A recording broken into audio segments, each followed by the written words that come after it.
stress. Live with every breath, see my message start to spread. And I had so many dreams, then you hit your teens. Life ain't really what it seems, try to find out what it means. Always do it on my own, so I gotta get through it. And the only thing I know is to love what I'm doing. Never give up, never slow, till I finally prove it. Never listen to the no's, I just wanna keep moving. Yeah, I put out all this art, it's my only medicine. Yeah, everything I do, I'm just being genuine. Yeah, I'm sick of being screwed, feel my own adrenaline. Yeah, I do just what I do, and I hope you let me in, yeah.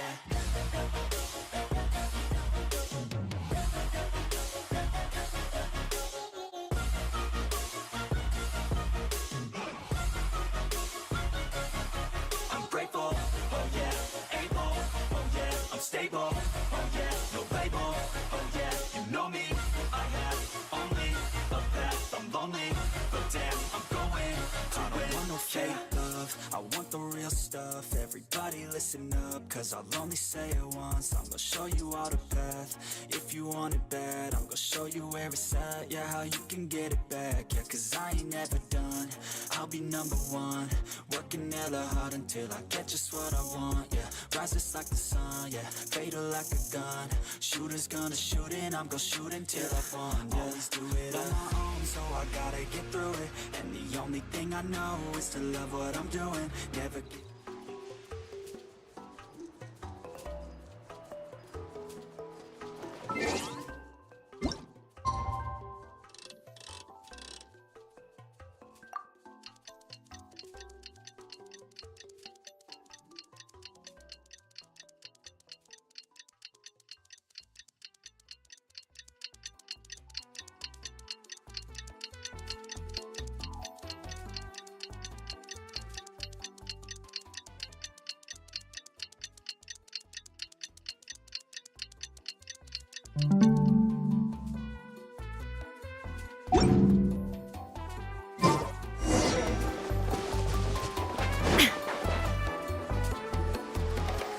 Feels like a whole new Paimon after those 2 days in the hot springs. The Abyss kinda threw a wrench in our relaxation, though. Still, spending time here really has felt like a vacation. The Kaholasaurs are so nice and so fun to play with. Their bellies are super bouncy. Oh, and Atea's snacks were so delicious. She gave Paimon some for the road just this morning, actually. Yelling at some kids who got caught throwing stones in the hot springs, so not much has changed since we first met her. Hey, you guys. Sleep well last night? Yep, this area is so nice. Glad you like it. I was thinking of taking you guys out to do some sea fishing. Later tonight, we can eat whatever we catch. Fresh fish is absolutely delicious right off the grill. Hey, Mualani! Yeah? What do you need? The team sent out to fight in the Night Warden Wars has returned. And Kachina? Is she back as well? Kachina fell in battle. But don't worry, the team was victorious, so the Rite of Resurrection will be held in the stadium soon.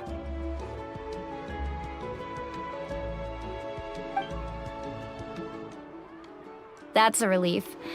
The Abyss is cunning, and it was her first time. Mistakes are bound to happen. Exactly. She deserves to hold her head up high. All right, thanks for letting me know. We'll head out in a bit. Hi. Hi, Mr. Roger. Welcome to the stream. Jeez, she sounded a little anxious there. Had me thinking it was bad news for a moment. Mualani, you said the Abyss was cunning just now, but it seems like the Abyss just wants to destroy everything. Like, think about all those monsters that attacked your tribe. If there really was some sort of cunning plan, wouldn't it make more sense to send them to attack Kachina and her small team? Not that Paimon wants them to be in any more danger, it's just... Relax, I get it. The Abyss is difficult to understand, that's for sure. At a glance, it certainly seems like the only goal is total destruction.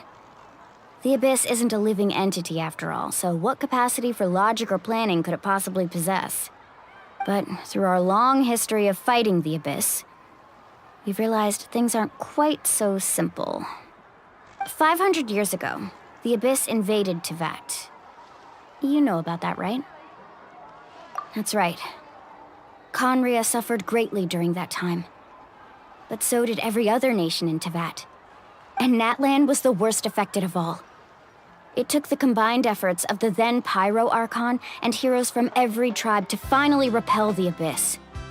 Even so, the effects of the invasion lingered for hundreds of years, only able to be reversed little by little. Our tribe's waters were contaminated. The Children of Echo's territory was overrun by dangerous sludge surging from underground. Unrelenting black winds tore across the lands of the Flower Feather clan. It was like each disaster was designed for a specific tribe. Exactly. We once thought that the Abyss's desire for destruction was a sort of primal instinct, but its methods are, in truth, marked by intelligence. We now believe the Abyss has invaded the Night Kingdom, and has the capacity to read the memories of this land at any given moment. And that's how it became so dangerous and cunning. Almost like it knows you inside and out. Yes, and that's why we've been unable to fully eradicate it, even after all this time. Luckily, the problems left behind by the Abyss have been successfully addressed by the various Pyro Archons we've had over the years. Now every tribe is prospering and things are looking up. I mean, just look at what we managed to do a few days ago. We totally fought them off.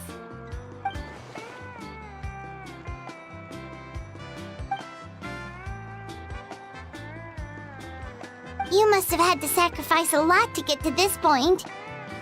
Every battle, every sacrifice is in pursuit of a future where we get to stop fighting. Responsibility, duty, unavoidable burden. Everyone in Natlan views the war differently. But I believe we will be rid of the Abyss one day. And the efforts of all who fought against them will become a story for the ages. To think that my name could survive in ballads passed down to future generations, it's kind of romantic.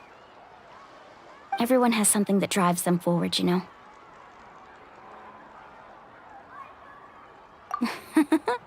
Be my guest. Heroes are always welcome in Natlan. Anyway, let's head to the stadium. Our fishing trip can wait until Kachina's back with us. The sea's not going anywhere.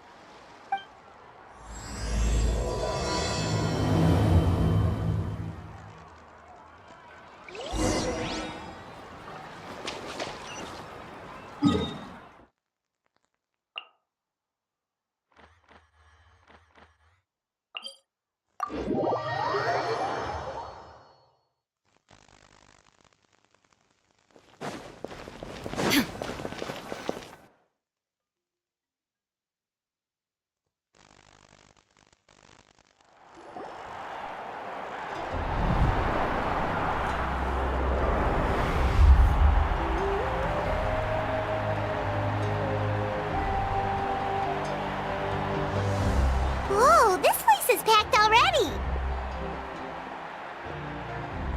Of course. No one's gonna miss out on the chance to welcome our heroes back from battle. It's their moment of glory.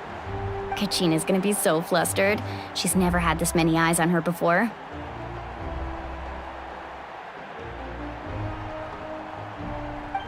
Yeah, she doesn't seem like the kind of person who likes being the center of attention. Looks like I'm just in time. Kanich, you're here! Yeah, a commission ran longer than expected, but I made it. I heard about the incident with your tribe, Mualani. Is everyone all right? Yeah, it's all taken care of. Our new friend here's got some tricks up his sleeve, by the way. He's just as strong as Kachina made him out to be. Hey, look! Is it about to start? That's right. Someone will come out and recite a eulogy, and then we'll sing the Ode of Resurrection together. Come on, let's find a spot with a good view. When the singing starts, just follow my lead and you'll be fine. Let's go somewhere higher up so Kachina can spot us.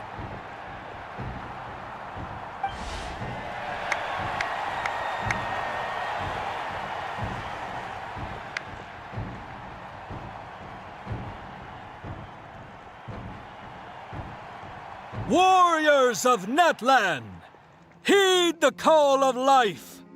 We are the inheritors of memory and legend. Those who grew alongside sun and wind. Those who forged our own destiny and future. That is Natlan's fire, the lifeblood of our nation.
I could not find Kachina within the Night Kingdom, or locate her ancient name.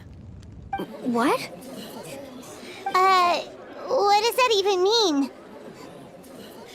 Usually, once the ode is complete, the Pyro Archon and resurrected person will emerge from the flames. But something went wrong. What's going on? This has never happened before. Well, I think it's pretty obvious. Clearly, the team sent to fight the Abyss didn't win after all. Think about it. The Ode rekindles all victors. We witnessed it countless times. Since the Archon couldn't find Kachina in the Night Kingdom, that must mean there's more to this victory than meets the eye. Hey! You just haven't gotten over the fact that Kachina beat you in the pilgrimage! Pathetic. The both of you. Your wild guesses are misplaced. We completed our mission. Maybe you did, but who's to say whether that little girl even contributed at all? Maybe she got scared and ran off. Why would the Wyab recognize someone like her, even if she was on the winning team? How dare you insult a hero of Natlan like that? Kachina sacrificed herself to repel the Abyss.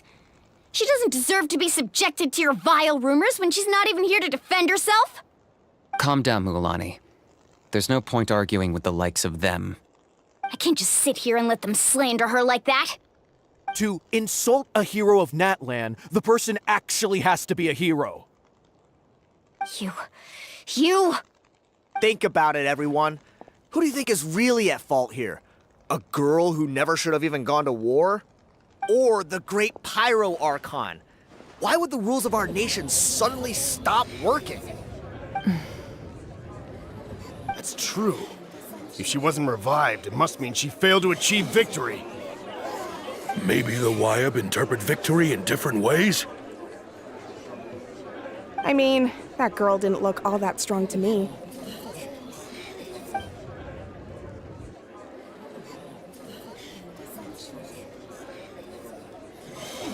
Kachina wouldn't have run! That's not like her at all!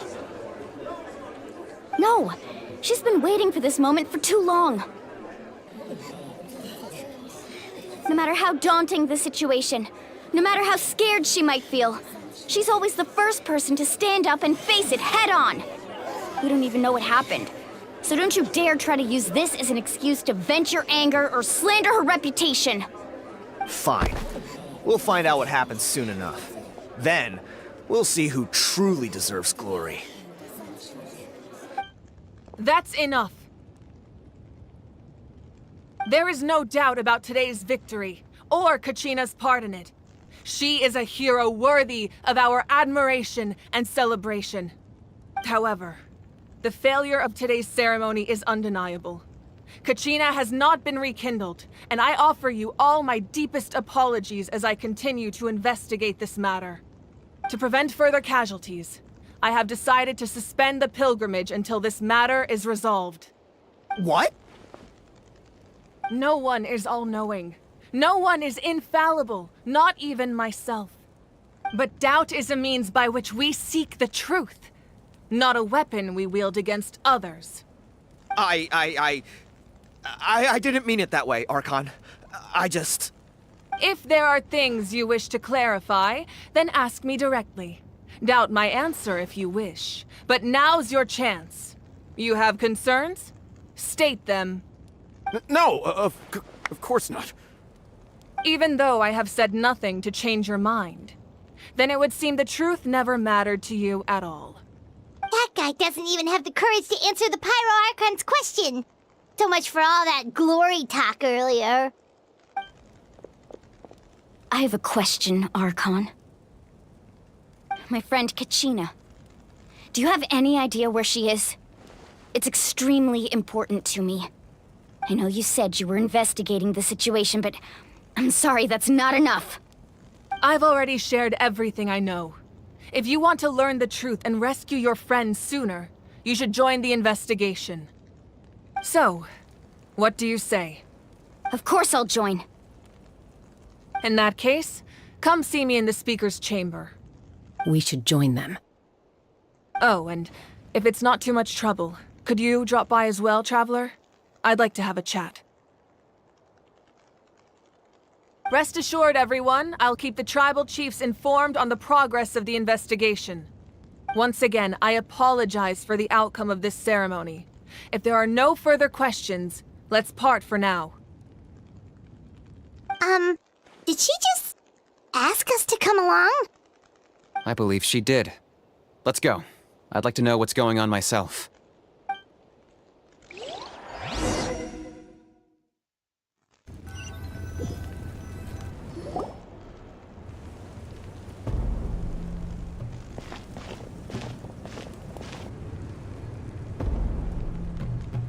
The situation is urgent, so I'll get straight to the point. Kachina is undoubtedly a hero of Natlan, and I'm deeply sorry this happened to her. There's been unrest in the Night Kingdom, but I don't know what's causing it. As a result, I've been unable to track down her location. Until we find and address the cause of the unrest, the Ode of Resurrection will continue to be ineffective. And that means Kachina won't be able to come back? That's correct. Not until the problem with the Night Kingdom is resolved. How long will that take? It's hard to say.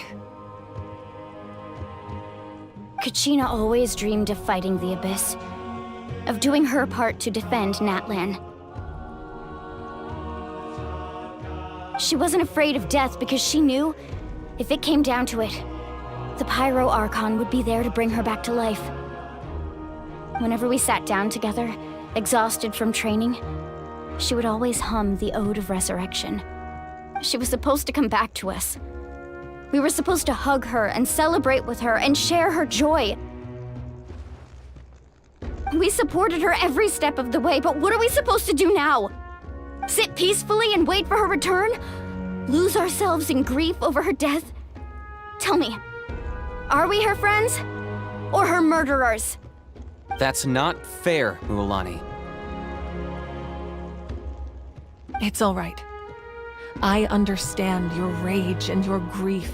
Kachina's life means a great deal to me, Mualani. Believe me, I want to bring her back as soon as possible. I would give you that peace of mind if I could. But please, hear what I have to say so I can at least give you a broader picture of the issue we are now facing. Considering the recent attack on your tribe, I believe the Abyss has found a new means of undermining the rules of our nation. You mean... The Sacred Flame. The foundation of our resistance against the Abyss. if we continue to hold the pilgrimage and send teams to fight the Abyss, there will likely be more casualties. But if we stop altogether, the Sacred Flame will only grow weaker. The Abyss will scale up their attacks, and the tragedy we saw with the people of the Springs will only be the first of many. If we compare the two choices, the former seems to be the lesser of two evils. Sorry, I know that may sound harsh, but I bear the name Malipo. Weighing the costs is my duty. The raw truth can be cruel. But we need to understand it if we want to approach this rationally. But what would you say, Mualani?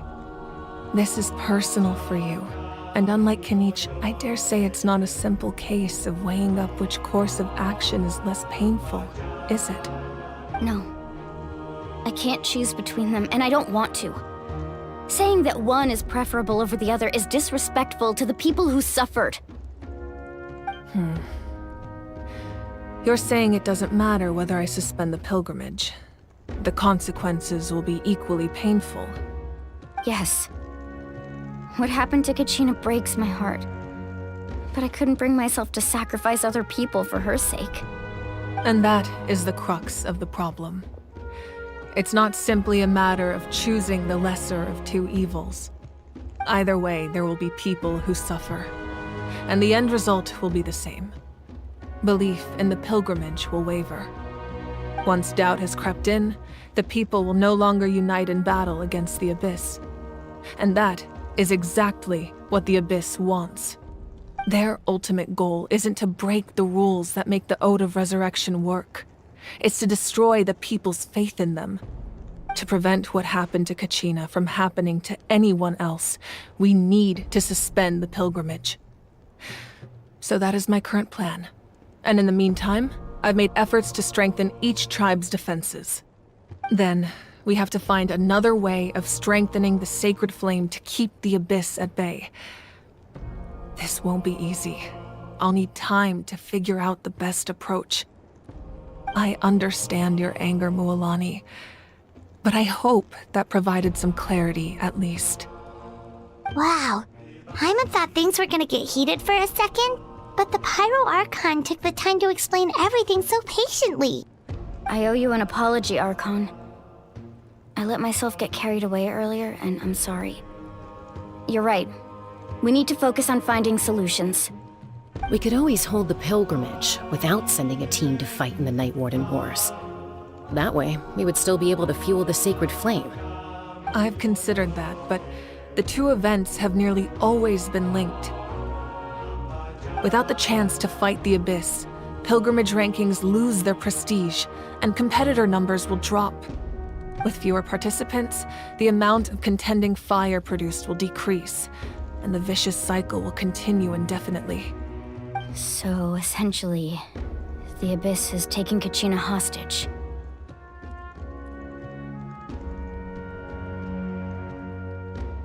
You've learned about the concept of ley lines during your travels, yes? The Night Kingdom is something similar. Staying there for a short period of time shouldn't have an effect on the person. But with the Abyss in the picture, it's a different story. Your sense of self will be devoured until eventually you become one with the Sea of Souls. Imagine pouring a cup of water into a rushing river. You can try to scoop up another cup, but there's no chance it will be the same water you had before. I won't sugarcoat it. That is the danger Kachina is currently facing. Just like you said, Archon. Both of these problems need to be addressed. You can focus all your efforts on dealing with the Sacred Flame. I will go search for Kachina. The Abyss poses the same threat to you as it does to her. It is very possible you will not return. Knowing that, do you still choose to go? Kachina's waiting for us to rescue her. That's all that matters. I failed to protect her during our campaign, but I can make it up to her now. I choose to go as well. Traveler? What do you think? Understood. Then I'll support you in any way I can. The Masters of the Nightwind have a technique that can extract an ancient name from the ley lines. If we can find Kachina's ancient name, I can use the link between them to pinpoint her position within the Night Kingdom. Then comes the hard part.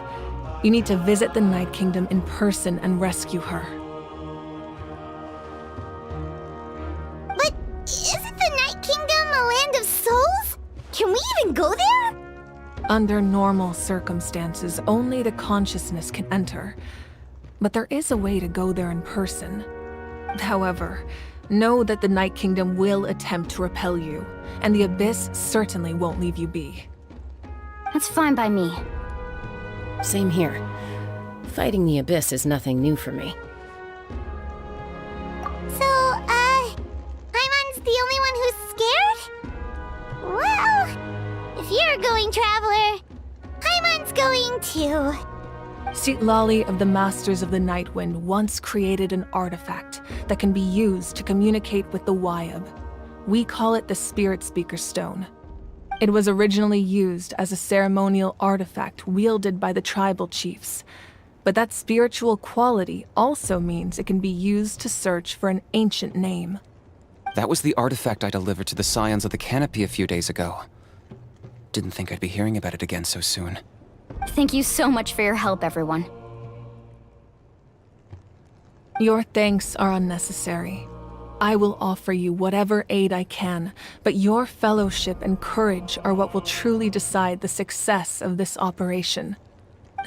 Besides, you're the ones helping me. I can only focus on one thing at a time, after all. Traveler, I certainly didn't expect our first conversation to be so serious. I've heard all about your accomplishments. Ever since you arrived, I've been hoping to meet you and offer you Natlan's highest level of hospitality. Why? Why? Is that not what happened in the other nations you visited?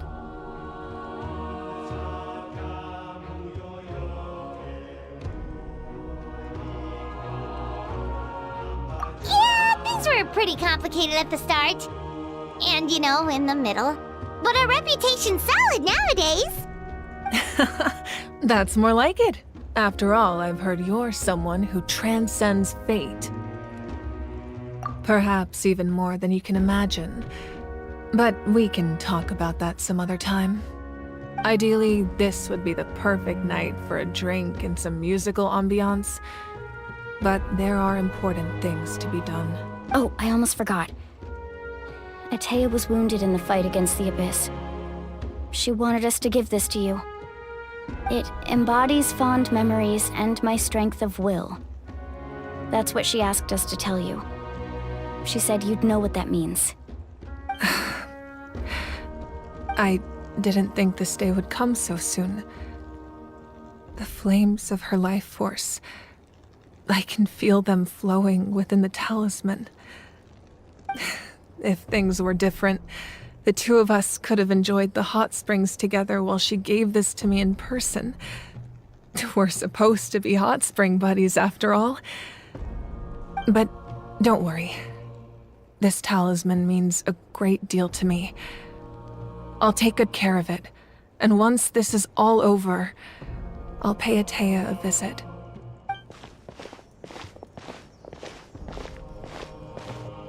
You said you didn't want to jeopardize the production of Contending Fire.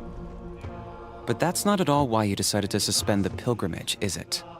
You're right. Even now, the production of Contending Fire is far from sufficient. The gradual corrosion caused by the Abyss has resulted in a massive shortage of pyro energy, and we're currently at the breaking point. As things stand, the pilgrimage is a lost cause. Suspending it allows us to save our strength to defend the tribes. The Abyss has brought catastrophe to Natlan, and Kachina's disappearance in the Night Kingdom is a direct consequence of that. We can't let the general public know that. No. If the public learned that Natlan's destruction was close at hand, there would be immense panic. But if I said nothing at all, they would have continued to question the integrity of Natlan's heroes. Another simple choice. The latter was clearly the better solution. But you chose otherwise. I have never subscribed to the belief that the right choice is the one with the fewest sacrifices. Let's go. There's still a way for the sacred flame to last a little longer. You mean? Yes. Come with me.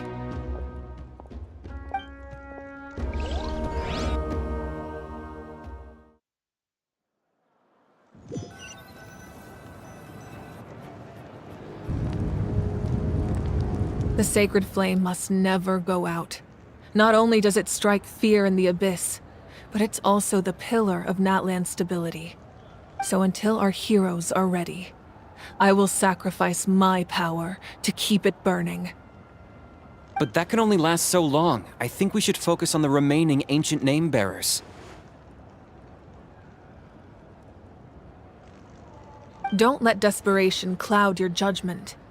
Those chosen by the Wayab have already embarked on their destined path. It is for them to decide how that journey ends, not us. All we can do is support them. Even so, for you to make this sacrifice, it's not right. If not me, then who? No other is capable of sustaining the sacred flame. I possess great strength, but I'm not above my people. This is part of my duty.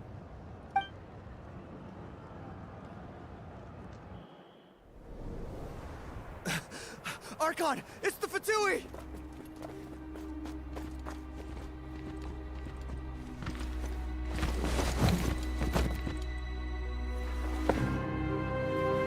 The Archon of Natlan. A force to be reckoned with.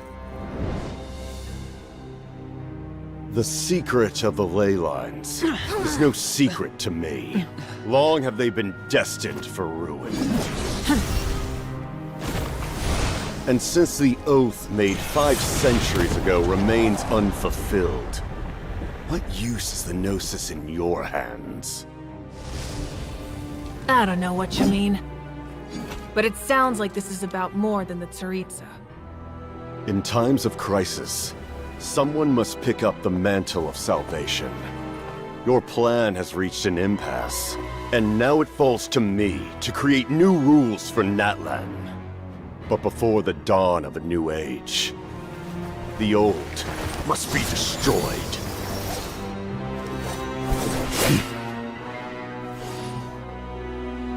I assume that's the end of your speech? Good. People like us. Let our blades do the talking!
Masters of the Night Wind.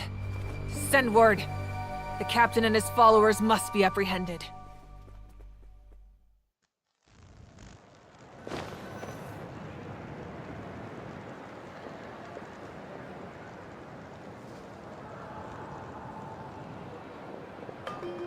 Are you alright, Archon? He was a formidable opponent. Exactly what I would expect from the first of the Fatui Harbingers. I never imagined someone could match you in combat. If the Tsaritsa sent him here, why would he bring up what happened 5 centuries ago? Yeah. And how much does he know about Natlan? The Harbingers are all driven by their own personal goals. The only purpose that unites them is collecting the Gnosis. But I'm sure the captain has his own reasons for being here as well. Whatever his motive, we should shift our focus to the Fatui. If they attack again, and we're not prepared, we're done for. No, we're running out of time. The wound I inflicted should hold him back and weaken him for the time being. Besides, I'm sure you noticed, the power that came to his rescue just now came from the Masters of the Night Wind. In other words, there are traitors among us. Not necessarily. This could prove to be a very valuable turn of events. When we exchanged final blows, I sensed an unusual presence within him. I'll need to investigate further. Kinich, go to the Masters of the Night Wind and look into who could have aided the captain. Speak to Citlali. She should know. Of course, I'll head out right now. Do you still intend to... Yes, but fear not.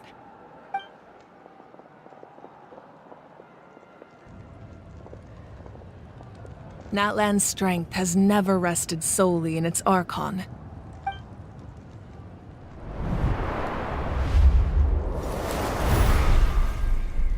Together we foresaw the only path that leads to our nation's future.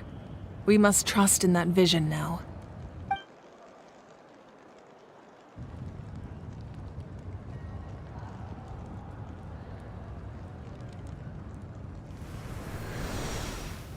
Is everything okay, Archon?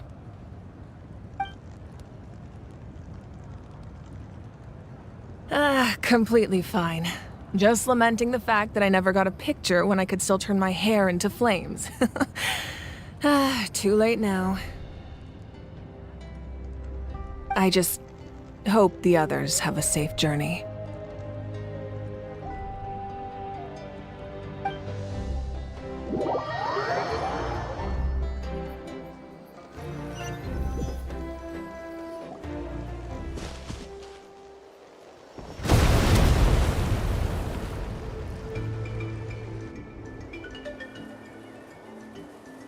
What's happening at the stadium? Did something explode? It feels like the Archon unleashed her power. She must be fighting a formidable opponent.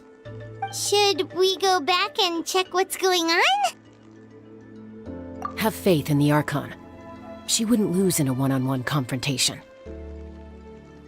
Once we find Kachina's ancient name, we'll head right back. Okay, let's just keep climbing. Paimon really hopes nothing goes wrong.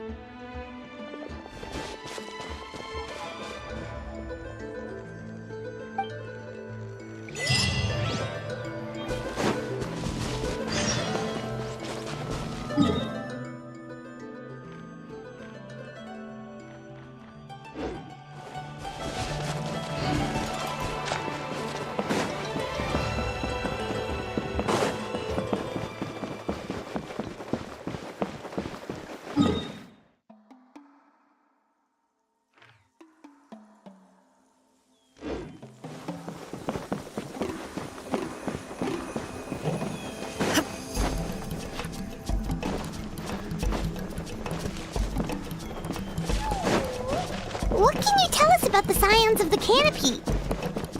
The tribespeople are very adventurous. Oh, kinda like us then. I'm not so sure. You don't strike me as the type to enjoy danger. The Scions of the Canopy are a bunch of thrill seekers. They love extreme sports like rock climbing, rappelling, volcano parkour, or even bungee jumping without a rope while a Yunkasaur stands at the edge and uses its tongue to catch them. Sound like something you'd be interested in? Okay, that does sound different from our usual adventures. Paimon's not doing it.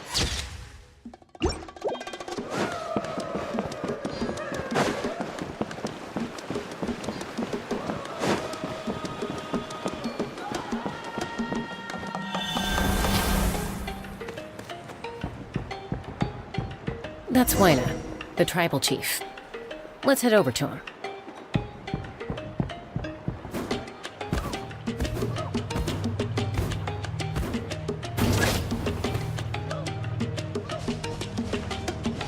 Chaska.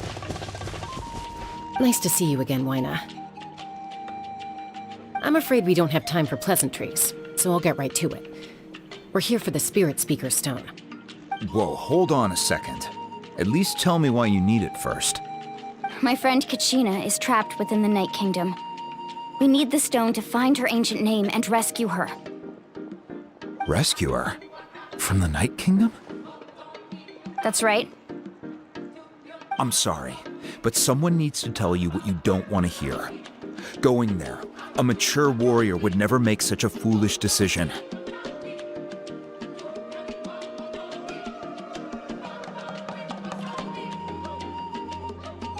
The nature of battle is unpredictable.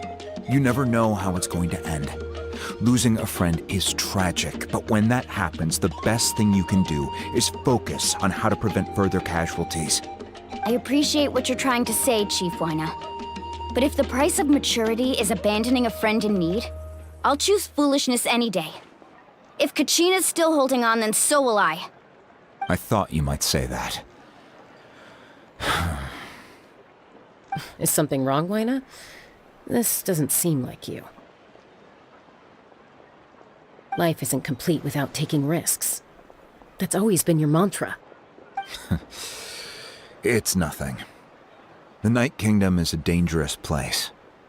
Can't blame me for checking if you were up to the task. If you're that determined, far be it from me to stop you. Here's the stone. Keep it safe, okay? It's not like we have a spare. Thank you. Huh. Seems like you two go way back. But aren't you from the Flower Feather Clan, Chaska? Oh, Chaska's a peacekeeper, so she's famous throughout the tribes. She's always the one people call to resolve conflicts, so we slowly got to know each other that way. Her younger sister Quichi's always hanging around our tribe, too. She's helped us out a lot in the past. Oh, you have a younger sister? Yes, I'll introduce you to her sometime. But let's get back to business. Waina, how do we use the stone? As you probably know, your intended destination is completely different from the real world. The Night Kingdom is like a river flowing with concepts, and the ancient name you seek is like a tiny fish swimming downstream. In that sense, the stone is like a fishing boat drifting down the river, but the boat alone isn't enough. You need a fisherman experienced enough to steer it in the right direction. We couldn't do that ourselves? With a little practice, I'm sure you could. You have the strength and the talent. If you want to make sure this works, though, I could recommend someone to you. Who? Vichama, a legendary warrior and scout from our tribe. He's got a keen eye and a well-honed intuition. Even his ancient name means to seek. If you're fishing for a name, you're gonna want him on the boat. Vichama? Why does that name sound familiar? He's one of Auntie Atea's hot spring buddies. I've heard stories about him. Where can we find him? Ever since Malko passed, he spends most of his time gazing out at the scenery from the cliff tops.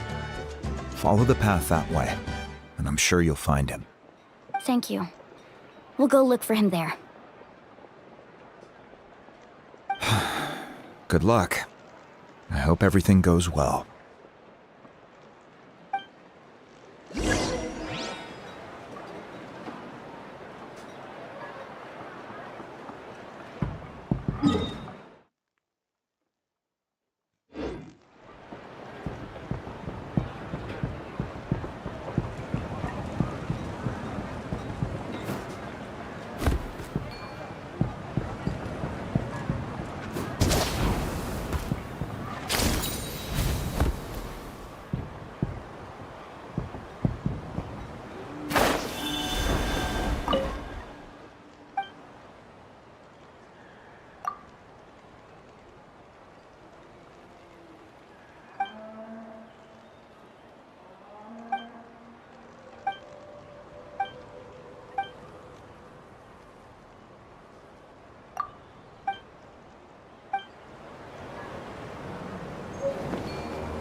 Illusion shattered! Touching the cuckoo sword sure isn't easy.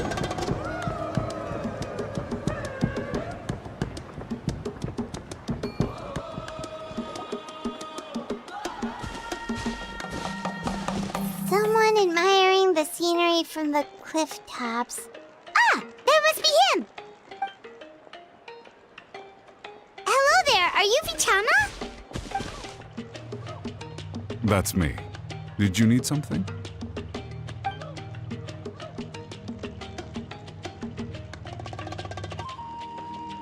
What? You're saying you can bring someone back from the Night Kingdom? How is that even possible? No, if you really think about it, anything's possible in that kind of place. But that would mean... Are you okay? You don't look so good. Everything's fine. I'll help you, but I do have a small request. After I help you find Kachina's ancient name, I want to use the stone to look for my friends as well. Your friend? Oh, why not mention someone named Malco? Is that who you're talking about? Yes, but I'd rather not get into it if it's all the same to you. That's not a problem. We agree to your request. Yeah. Since you're helping us find Kachina's ancient name, it's only right that we return the favor. Then we're agreed. Can I have a look at the stone?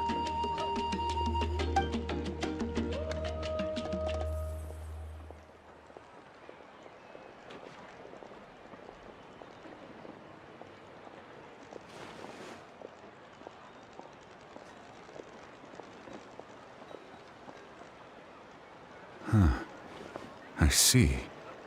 From what I can tell, it functions almost like an abyssal pylon. Both connect the Night Kingdom to the living world.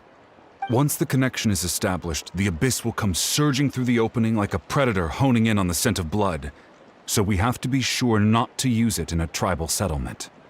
Wow, you got all that just from looking at it? I just picked up on the basics, really.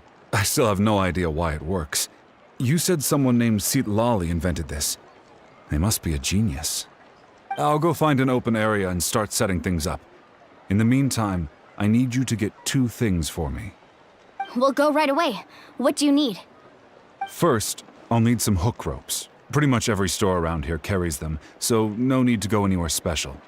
Oh, and I need to build a net out of them, so make sure you get a good amount. Wait, are you saying you're going to use a real net to catch Kachina's ancient name? How does that work when one's tangible and one's not? By creating something tangible in our world, like a net, we can create a connection to a corresponding concept in the Night Kingdom. Basically, I'm going to use the concept of a net to catch something equally intangible, an ancient name. Oh, I see. What about the second thing you needed? Right. I need 2 chunks of obsidian. Once we bring the ancient names into our world, we'll need a place to store them. Normally, you can only get obsidian from the Children of Echoes, but I heard there's a traveling merchant from that tribe around here somewhere, so maybe you can try your luck there. Gotcha! All right, let's split up. See that clearing? Let's meet over there when you're done. Oh, and you can send someone with me if you want. In case you're worried I might take the stone for myself. What do you think, Chaska? There's no need. Lena spoke highly of you. That means you're trustworthy. I appreciate it, even though that doesn't mean much to me anymore.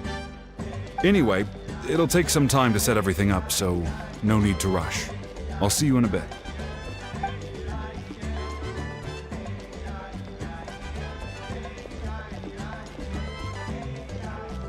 What an odd guy. He seems so defeated, but also really invested in the stone at the same time. I don't have any more insight than you, Paimon. Let's just focus on the preparations for now. Hang on, Kachina. We're coming for you.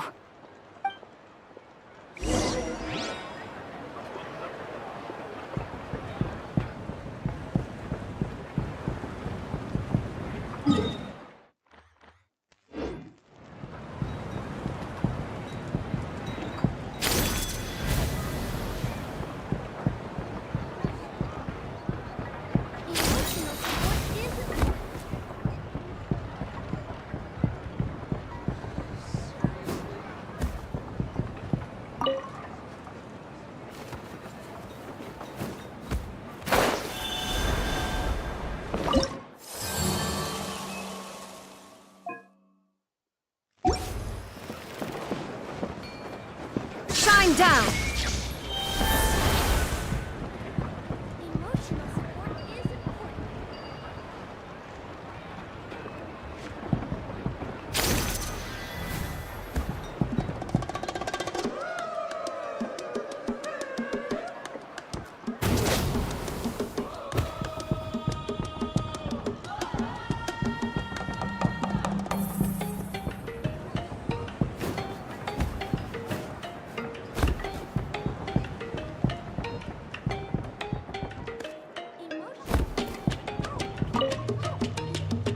Hello.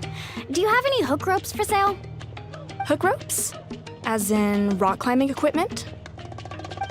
Yes. How much for your whole stock? Oh, the whole thing? Let me see. That would be 30,000 mora in total. Deal. Wait, really? What, you want me to drive down the price? We just need these as fast as possible. Oh, no problem at all. I'll even pass along some information on the house. These ropes are usually used by rock climbing enthusiasts. If you want to learn, Roka's the person you want to ask. All right, that's everything. Now we need the obsidian. Let's go talk to the traveling merchant Vichama mentioned.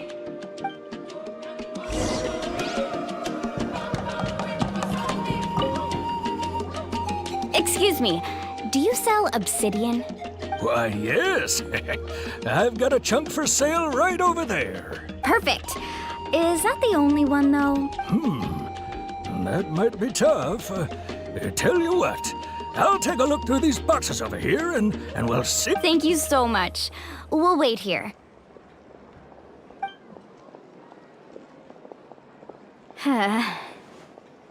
Relax. Everything's going according to plan. I know, it's just... I could tell Vichama feels the same way about his friend that I do about Kachina. I hope this chunk of obsidian isn't the only one. Kachina always carries all sorts of shiny stones with her. If I was the one trapped in the Night Kingdom, she'd have a whole pile of obsidian ready in a heartbeat. Well, would you look at that? I did bring an extra. Here you go, young lady. How does it look? Perfect! Thank you. If you hadn't shown up, these stones would have just sat here collecting dust.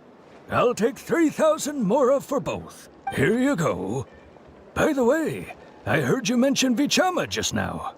You running an errand for him then? How's he doing? Malko's been gone for 5 years now. It's about time he started to move forward. Do you know what happened between them? I heard about it in passing while I was out drinking one night, but I don't know all the details. Vichama and Malko grew up together, and even made a name for themselves together. Malko was an amazing fighter, capable of knocking out multiple opponents in a single hit, while Vichama excelled at scouting and analyzing the battlefield. The two made an excellent team and managed to beat back the Abyss several times.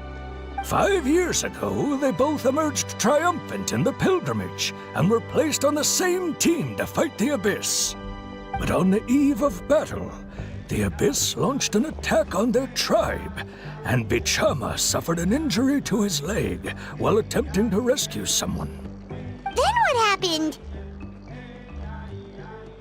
The team agreed that he couldn't fight the Abyss in his condition. Vichama didn't argue. He knew going to the front lines with an injured leg would make him a burden in battle.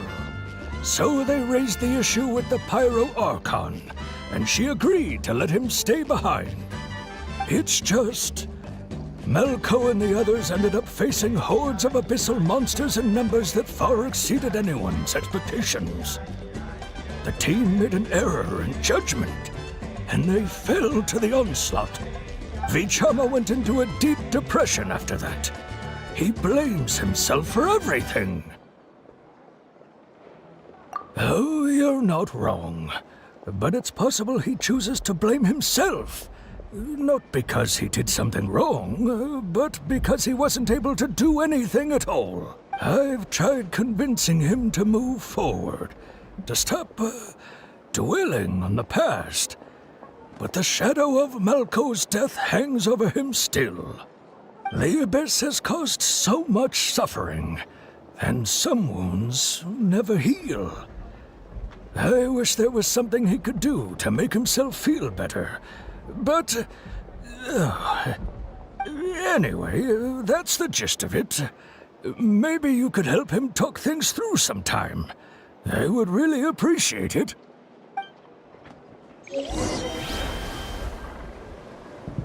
Whoosh! No one can catch me!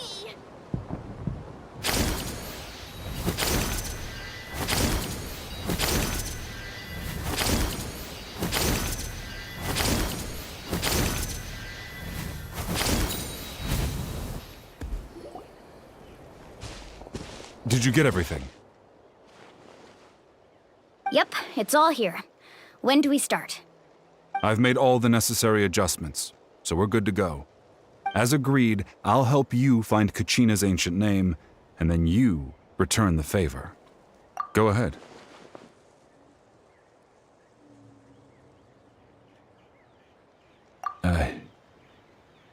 Yes. After Malko fell, I scoured the battlefield to see what happened. It turned out he wasn't bested by some impossibly powerful foe. He was dragged to his grave by the sheer number of enemies. If I had been there, I would have been able to sense the danger. I could have warned them not to advance. I've always blamed myself for what happened. But when you told me about Kachina, I realized there's a chance Malko might also be alive, fighting for survival in the Night Kingdom. But that happened several years ago, right? The Pyro Archon said all life within the Night Kingdom eventually becomes one with the Sea of Soul. There might not be much hope, but I still have to try. Malko and I promised each other, even if we never managed to root out the Abyss for good, we would fight together until the... All right, let's get to it. I'll start searching for the conceptualized version of Kachina's ancient name. If you see any fragments scattered around the area, please collect them.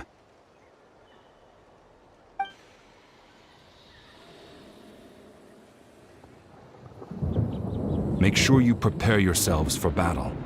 As I said, the stone will link the mortal realm to the Night Kingdom. The Abyss will likely emerge in response. Look at that golden thing! It must be one of those fragments Vichama mentioned. Let's get closer!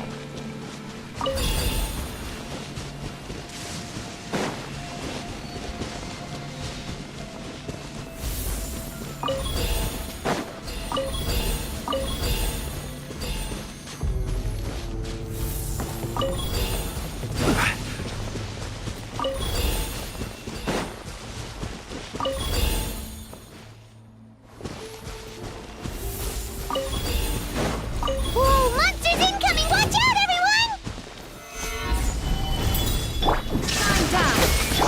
Finished him! Naka was always scared of thunder as a child. Until... Order guide you. Cascade!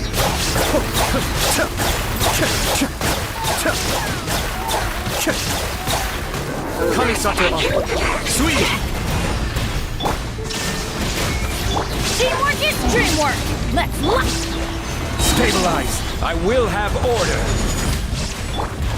Torn to oblivion! How much longer, Vichama? Not long! We're getting close!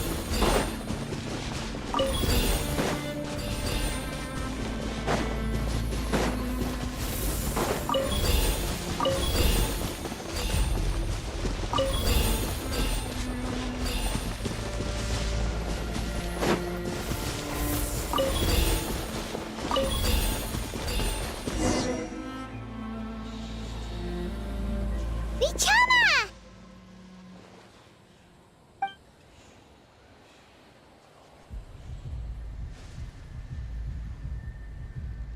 Quick! Take it!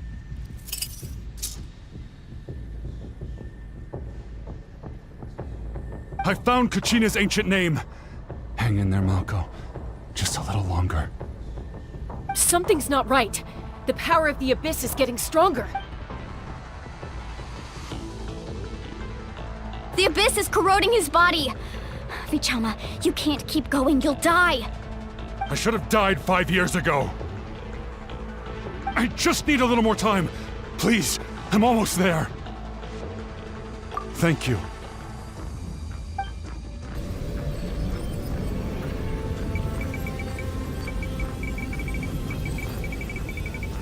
Whoa, watch out!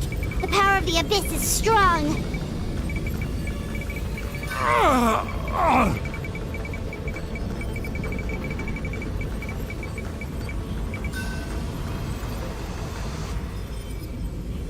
This power.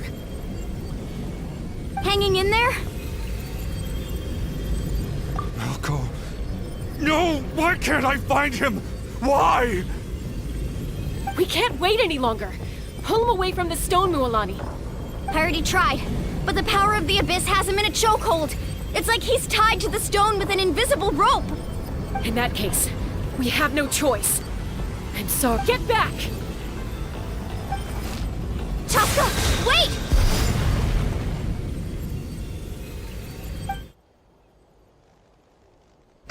Ouch! What happened just now?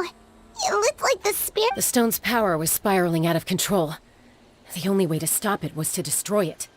You were all caught in the shockwave of the explosion.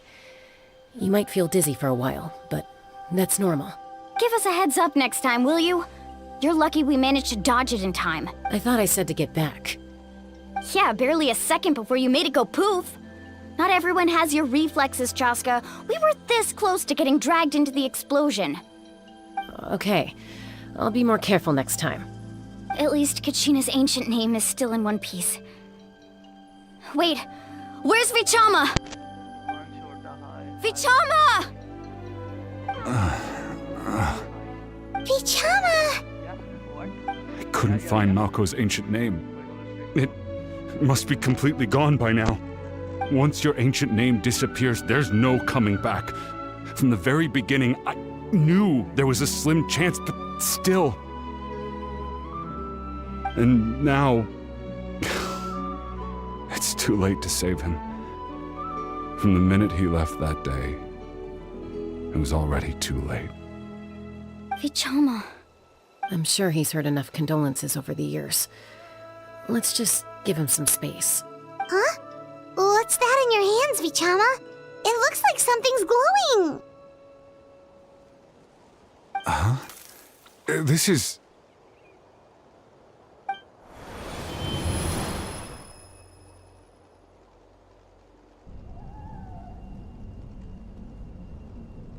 Hey, Malko. Got any strength left? Not enough to swing a sword, but to say a few last words? Sure. Too bad. no one will get to hear them. I never thought I'd actually die on this mission. Not that I'm afraid to die. It's just hard thinking about my mom's face when she hears the news. Guess I have something to be thankful for then. My parents died a long time ago.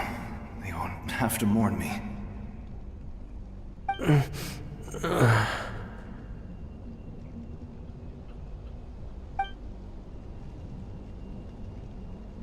Pisak! Always had to beat me at everything, didn't you? Right to the end, you were never one for goodbyes. Maybe you're right. Maybe no one will get to hear our last words. But just in case... Vichama, I'm so glad you didn't come with us. Don't be sad. Just keep on living. For the both of us.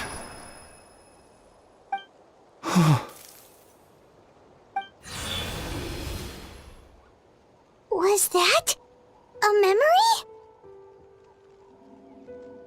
Seems like we were able to salvage something after all.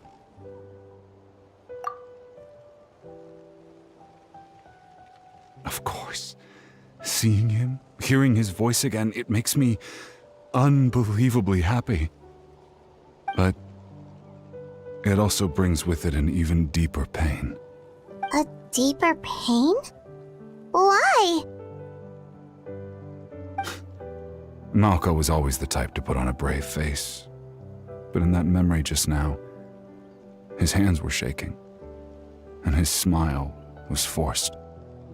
For all these years, I regretted not being able to fight alongside him to the end.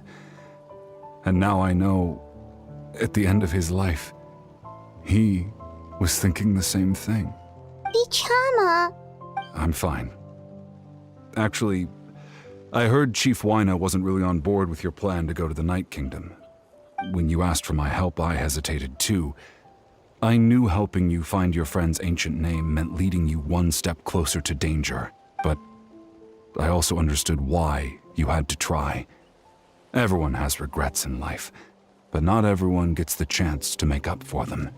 Once allowed to fester, guilt strips us of our most valuable qualities as warriors. In that sense, we might as well choose the braver path from the very beginning. If I could do it all over again, I would have followed Malko to the front lines no matter what.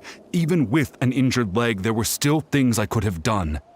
That way, even if the outcome stayed the same, I still would have fought alongside him to the end. There are critical junctures in life, and if you don't seize the chance to act, there's no going back. That's something I had to learn in hindsight. But you're still at the crossroads of your journey, so I hope you can walk away without regrets. Thank you, Vichama. I feel even more determined now. Kachina will come back to us. I'll make sure of it. I promised I would find her, and I intend to keep that promise. That's good to hear. Once abyssal corrosion enters the body, a portion will fuse itself to your internal organs.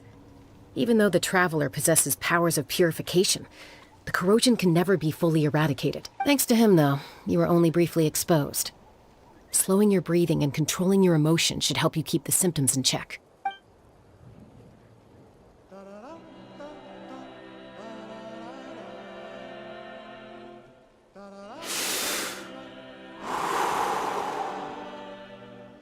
Just speaking from experience, that's all. Anyway, we've recovered Kachina's ancient name, so we're off to a great start. Let's get Vichama back to his tribe and tell Wyna the good news. And apologize for destroying the Spirit Speaker Stone. We had no choice, though, so he'll probably understand. Right?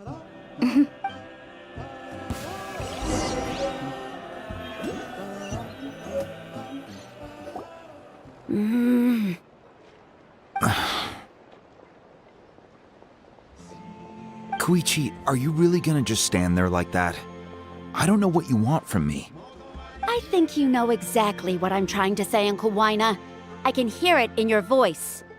Honestly, it's just one thing after another with you two. They're back. Koichi? What are you doing here? Don't play dumb with your own sister. You know exactly why I'm here. My apologies, everyone. I just need to borrow Chaska for a few minutes. You come with me.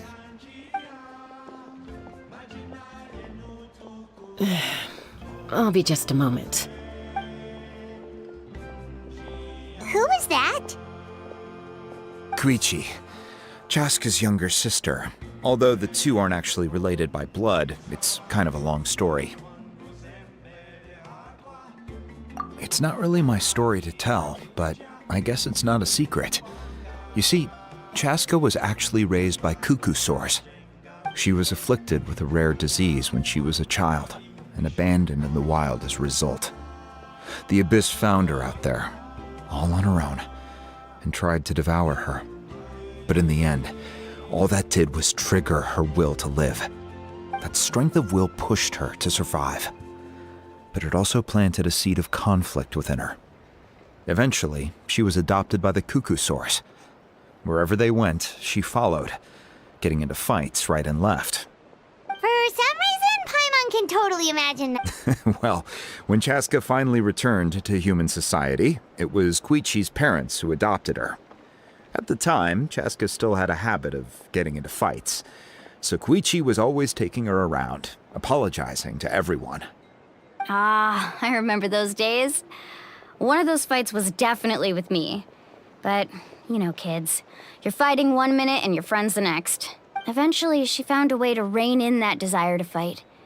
And now she's who people call to resolve conflicts. She's known as the Peacemaker. It sounds like she still argues with Koichi, though. Don't siblings usually stop fighting when they get older? That's partly my fault. Koichi asked me to stop Chaska from doing anything dangerous, but you probably know by now, once Chaska makes up her mind, there's no changing it. Oh, I get it.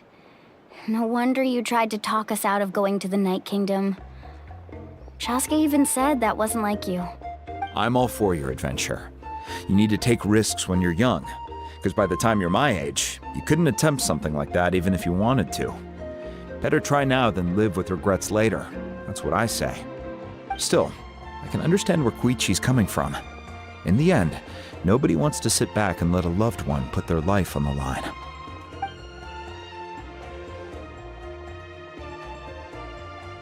All right, it's just the two of us now.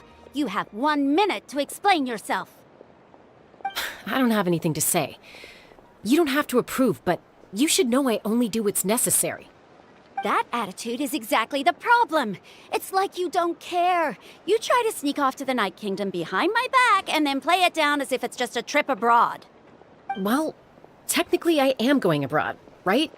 Again with the excuses! We agreed, didn't we? There are 4 levels of danger. If it's not something urgent, you can only engage in level 2 danger and below. You can only go up to level 3 if a situation is so dire there's absolutely no alternative. But a trip to the Night Kingdom? If that's not a level 4, I don't know what is. And you were just going to sneak into the place without saying anything. What do you mean, sneak into the place? I always planned on walking in there with my head held high. You bought off Uncle Wina, didn't you?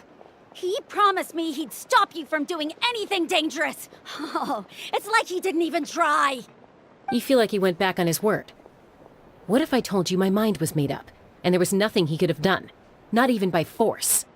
Oh, I knew it! So he did try to say something, but you didn't listen. This is important. If you were in my shoes, you'd make the same decision. You don't know that? I'm a doctor, and I handle logistics. If you're going to waltz into a dangerous situation where you could lose control at any moment, it's my duty to say something. All right, whatever. Anything else? What do you mean, anything else? Why don't you reflect on what you've done and promise me you'll stay put? Time out. Is this one of our normal arguments or a serious one? Chaska, does it sound like I'm joking? Then. You need to know something. What happened to Kachina was partially my fault. I can't leave her there to die. That's not who I am. But the person you become when you lose control, that's also not who you are. That's a different issue. You said it yourself. A person is only as good as their morals. If I want to live in Natlan, I need to display qualities that make me worthy of this nation. I've also told you that managing your condition is equally important. Sometimes you have to make sacrifices. All right, let's stop this here. If we keep going, I might actually have to get serious. And I think Waina prefers his roof attached to his house. Is that a threat? That sounds like a threat to me. Koichi! Younger sisters are supposed to listen to their elders. So, you're really going to go, no matter what I say? I'm supposed to be your sister.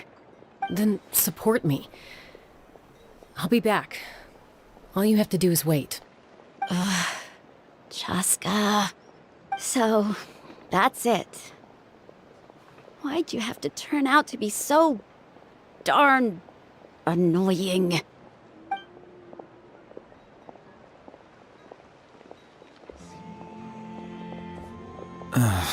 You two are something else. Something you wanted to say? I know you aren't related by blood, but you two sure are similar. Really?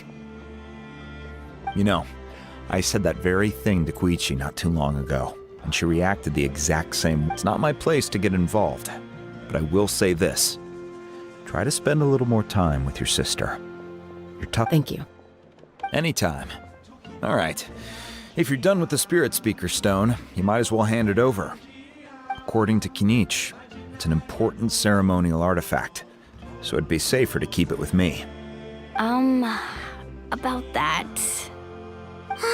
If only Tone Deaf Bard was here, he could have repaired it just like the Holy Liar.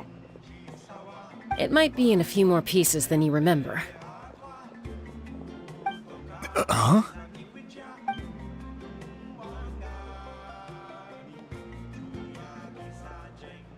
I see.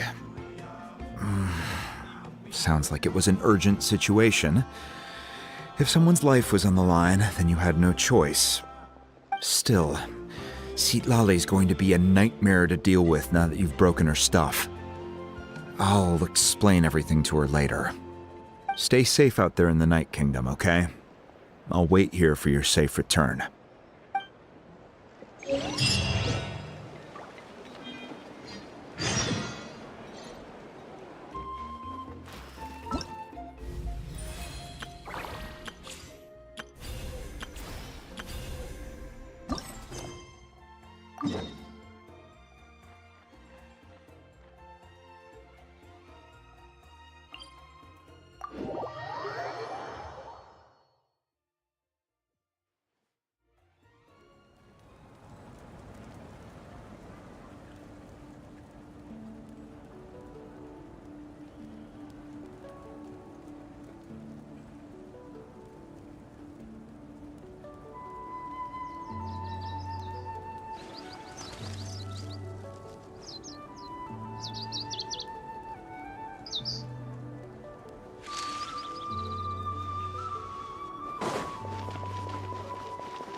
ancient name, too!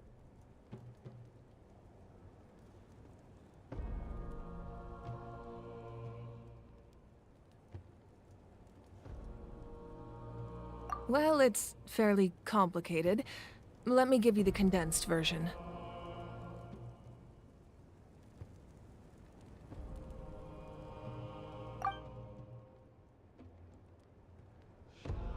The Fatui again? We can't go anywhere without them causing trouble. But what if the Fatui finds out you've lost your power? Won't they try to take advantage of the situation? That's why it has to be our little secret. No one else can know, or we're asking for trouble. Look, I wish I could offer you some sort of consolation, but I won't lie to you. With multiple factions closing in, there's nothing comforting about the situation we're facing. Still, all you need to do is focus on your goal. You can leave the complicated matters to me. I can also step in on the Pyro Archon's behalf. There's a limit to what I can accomplish, but I'll help you however I can. There's no need to be so modest, Yan-san.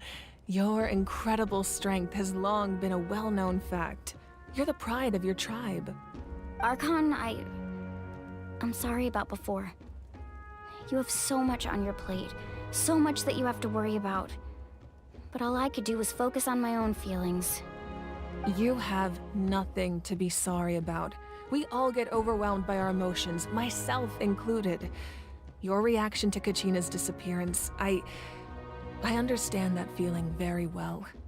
Well, now that we have Kachina's ancient name, let's go track her down. Follow me.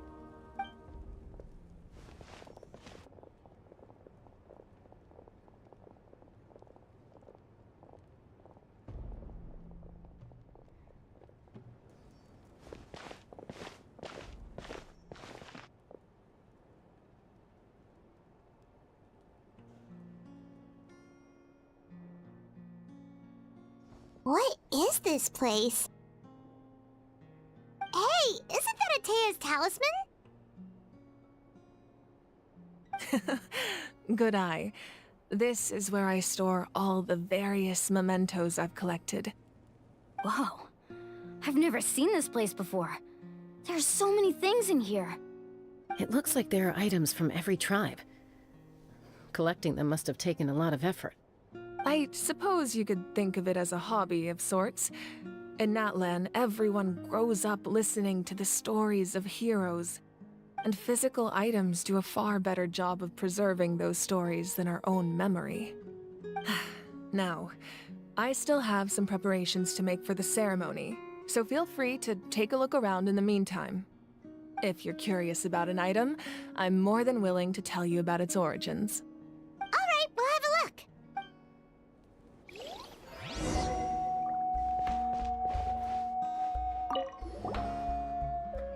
Hey, there's a fishing rod here. It must have belonged to the people of the springs. That's right. It belongs to a legendary fisherman named Matavaru. I have his entire set of fishing equipment, actually. He and I met in a tavern. He told me about a particular kind of giant fish and his meticulous plan to catch it. In his eyes, I saw a hunger and a strong fighting spirit. To him, the sea was the battlefield upon which he staked his honor. So, did he do it? The next time I saw him, he was covered in scars. It turned out the fish he sought had been corroded by the abyss.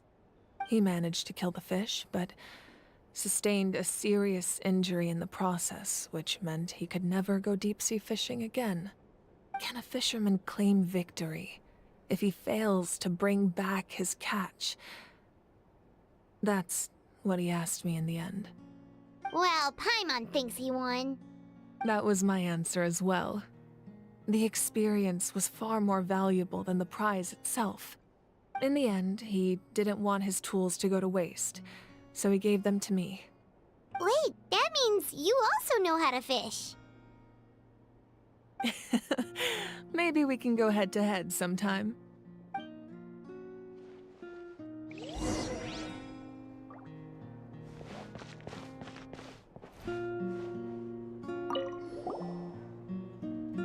Whoa, that belt is bigger than Paimon's head! The Collective of Plenty are known for their bodybuilding competitions and contests of strength. This belt is a symbol of great honor within the tribe. The association with strength might also have been the reason the original belt was extremely heavy. It was difficult for even 2 people to lift. And even if a warrior had the strength to put it on, wearing it for any length of time would still leave them gasping for breath. Sounds like it. So the owner of the original belt, Kitera, commissioned a craftsman to make a copy identical in appearance but far lighter in weight. That is the belt you see before you. He would often wear this version when training in order to protect his waist. Or he made a lighter version so he could wear it all the time and show it off.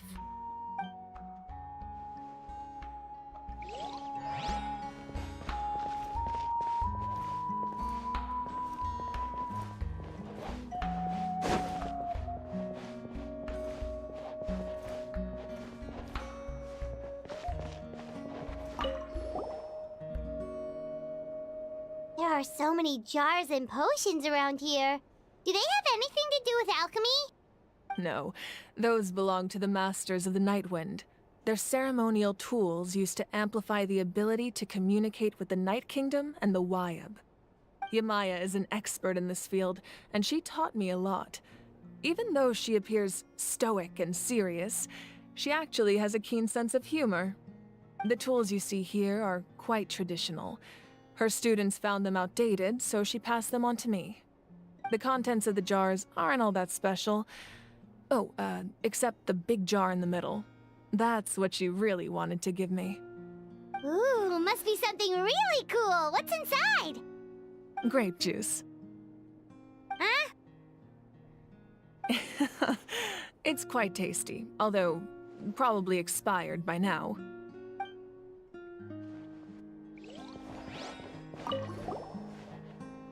This is Atea's talisman. I'm sure you're familiar with this one already. Atea was rarely ever without it. The talisman brought her a lot of luck in battle.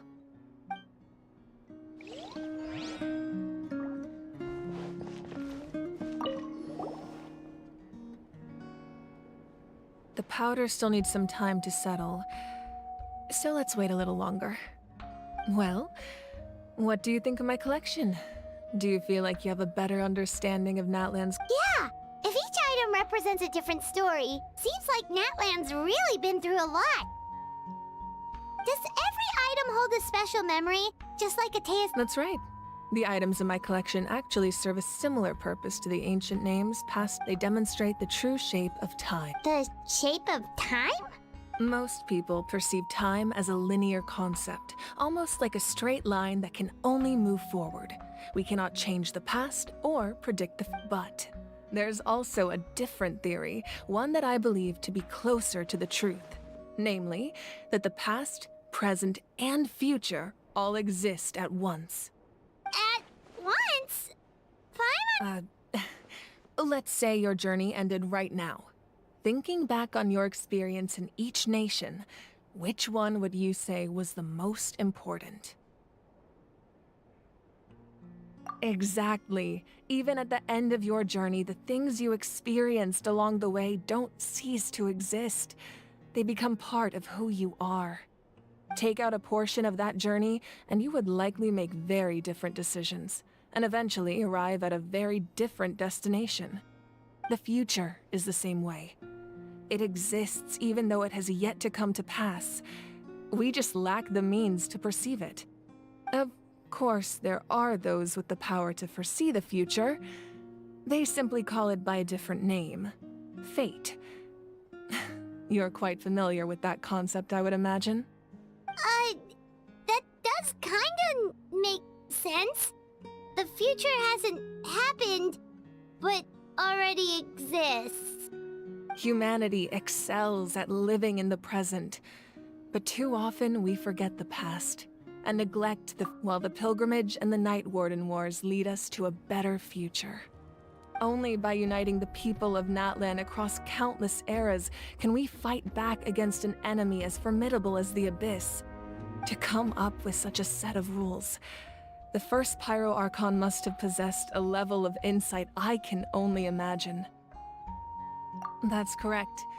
At first, he was a mortal man with no special power. After he ascended to the Divine Throne, he used it to borrow power from the heavens and establish the rules of Natlan. Namely, a framework through which ordinary people can ascend to Archonhood. By holding the pilgrimage, we're able to determine the strongest among us.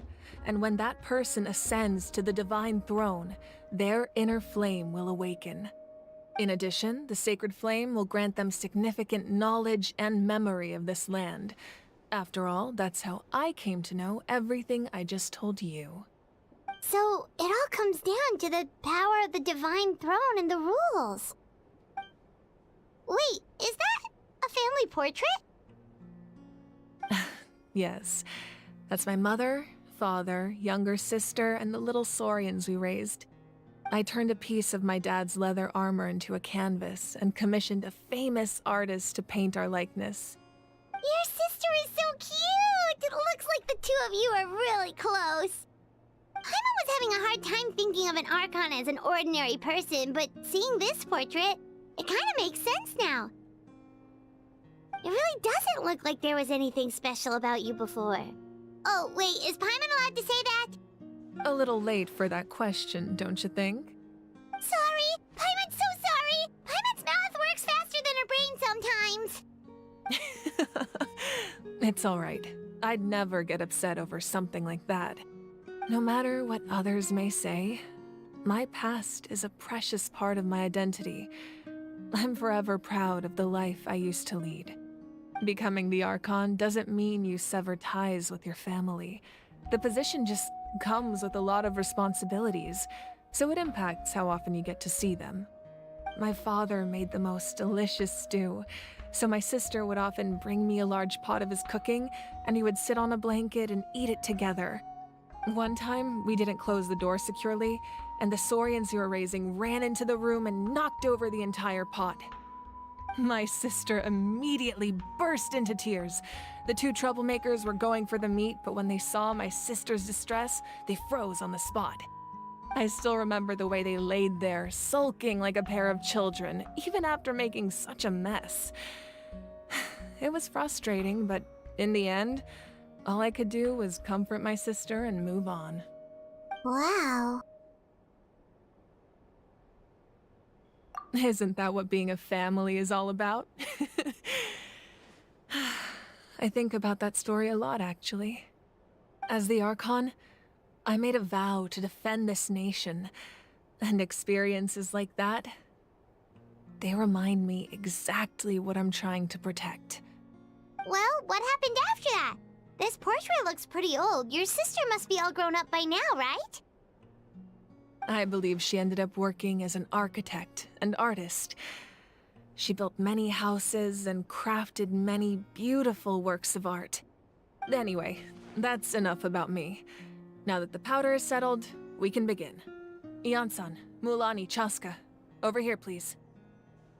Place the ancient name up there, and then we'll begin.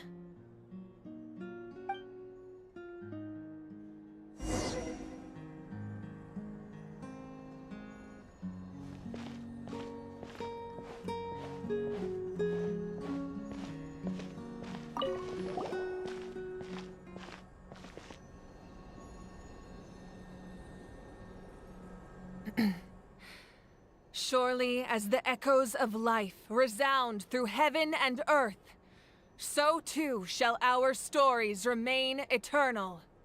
Ancient name, take us to your fated bearer. Allow her to answer our call.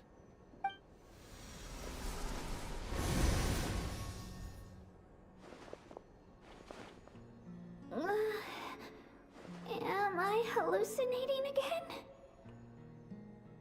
Kachina! Are you okay? Huh? I'm not seeing things, am I? Is the Abyss playing tricks on me again? It's okay, Kachina. It's just us.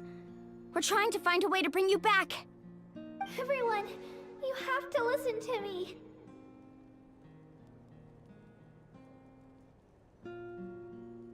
I've been investigating the Night Kingdom this entire time, and I figured out what's wrong. The Wyab is being affected by the Abyss. I was waiting for the Wyab to send me back, but then this really strong monster came in and it almost killed me.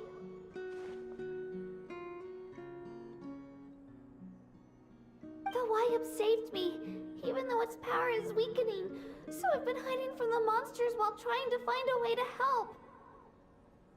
The Night Kingdom has become a huge mess, though. I keep hearing these awful sounds and seeing really horrible things. Don't listen to those sounds, Kachina. The Abyss is trying to strip you of your sanity. All you need to do is stay safe and wait for us. We'll be there shortly. It's okay. I feel so much better now that I've had the chance to talk to you guys. You don't need to worry about me. I've never been strong or special at all, really. So I don't blame anyone for forgetting about me or leaving me behind. Just, I'll find a way back. You don't have to put yourselves in danger to come rescue me. You're always like this, Kachina. Now's not the time to act tough. We're coming for you, and that's final. I don't know what lies the Abyss has been feeding you, but I'll tell you something right now. Nobody here sees you as a burden. You're a victor of the Night Warden Wars, a hero of Natlan. All you need to do is wait for us to rescue you, and you'll get all the applause and recognition you deserve. I'm really scared. Everything's so dark and creepy here. And I want to go home. Still, I don't want you to put yourselves in danger because of me. I don't want to hold anyone back ever again. All you need to do is place your trust in us, just like you always have. No one fights alone. We're not leaving you behind. Not ever. Yeah, we're so close. We can't call it quits now. Thank you. Be careful. Looks like we've lost contact. Now comes the most dangerous part. You have to traverse the Night Kingdom in your physical form. This entrance to the Night Kingdom was left behind after an abyssal invasion. Even a brief amount of time inside could expose you to corrosion. I know. I'm prepared for that possibility. All right, then I wish you all the best. I'll tell Koichi to be ready just in case. She's very experienced in dealing with abyssal corruption. That face you just made. Don't tell me you two got into another argument. No, I just feel bad for creating more work for her. I'll go with them too, Archon. The more people, the stronger the party. Thank you so much for your help, everyone. It really means a lot that you're willing to brave these dangers. Now that I've lost my power, I won't be able to provide much practical support. But I can still keep an eye on the situation from here. Eon-san, I know it's unlikely, but if you encounter a situation you can't handle... That won't happen. I hope not.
You want me on your team?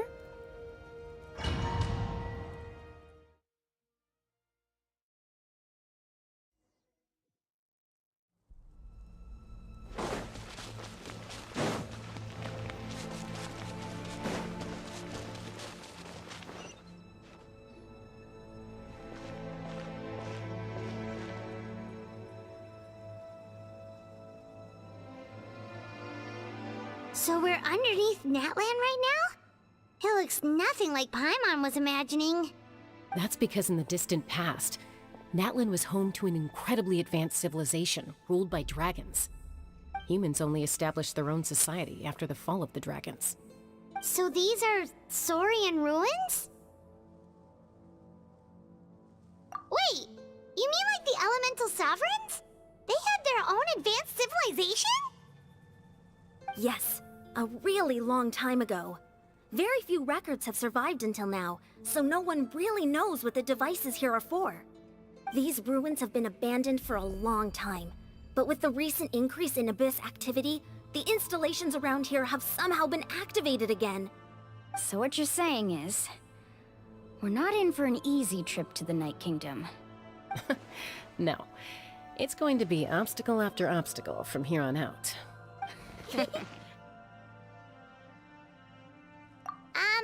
Why are you all laughing like that? It's creeping Paimon out. It's the pre-adventure excitement kicking in, right guys? Of course. I'm eager to get started. Then let's go. We won't let anything stand in our way.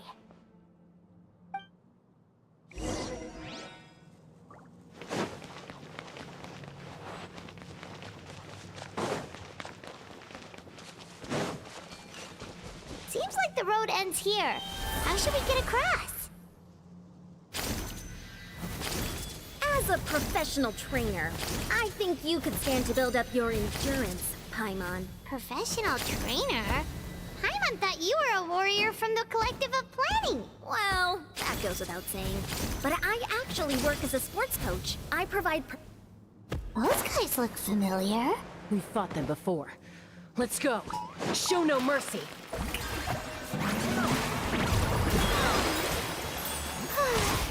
There is no escape! Everyone hold hands. Teamwork is dreamwork! Let's... Shine down!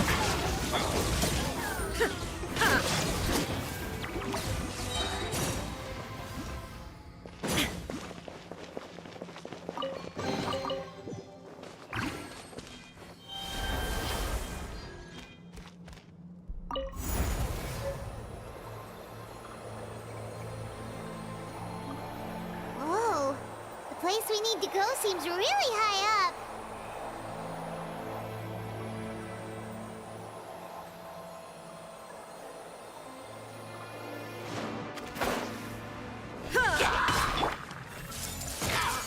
Illusion shattered! How brilliant! I'm going in!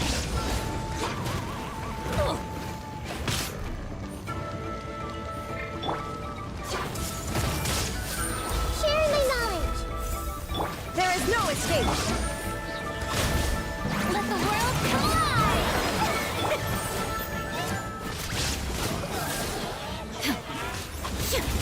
Illusion shattered!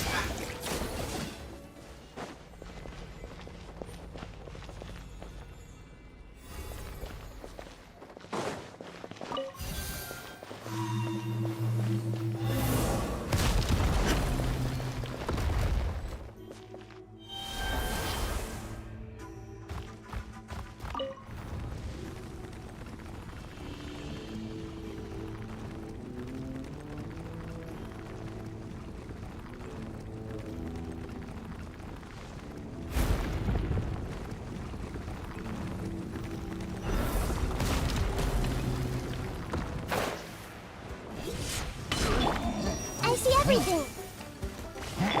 Shower me with grit! Shine down! Let's light it up! Teamwork is dreamwork! Make yourselves at home. Everyone hold hands. escape! Time to shine! Let's light it up! Why do they never miss? I'm going in! Torn to oblivion!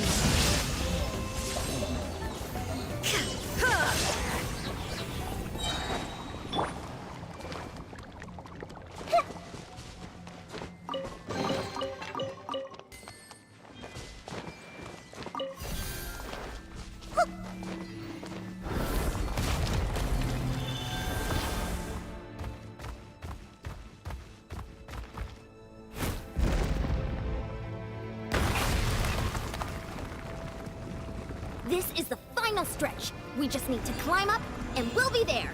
Nothing to it. Easy for you to say.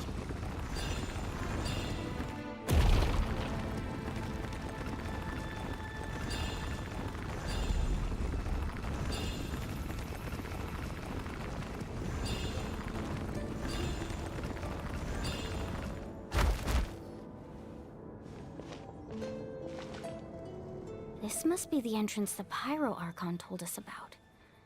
The one ripped open by the Abyss. Yes. There's something in the depths of this place that feels familiar, yet also foreign. We actually have to go in there? Okay, Paimon just needs to psych herself up. Don't push her through before she's ready.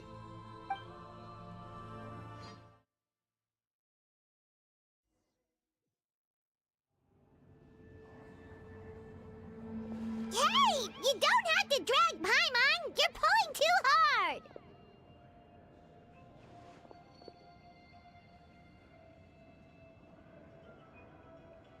Looks like we made it. This is the Night Kingdom.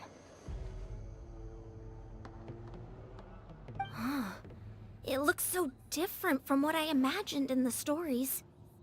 That overflow of energy is probably what trapped Kachina here in the first place. From this point forward, everything we know about the real world no longer applies. Anything can happen here.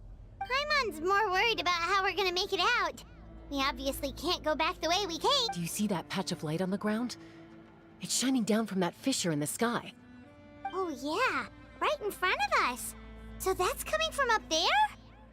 Oh, it's so high up. Did we really fall that far down? Just like I said, our real-world knowledge doesn't apply here. We fell all this way, yet came out completely unscathed. If this was the real world, we'd have to climb our way back up to the entrance. But here, all we have to do is stand underneath the light and offer a prayer. That's it?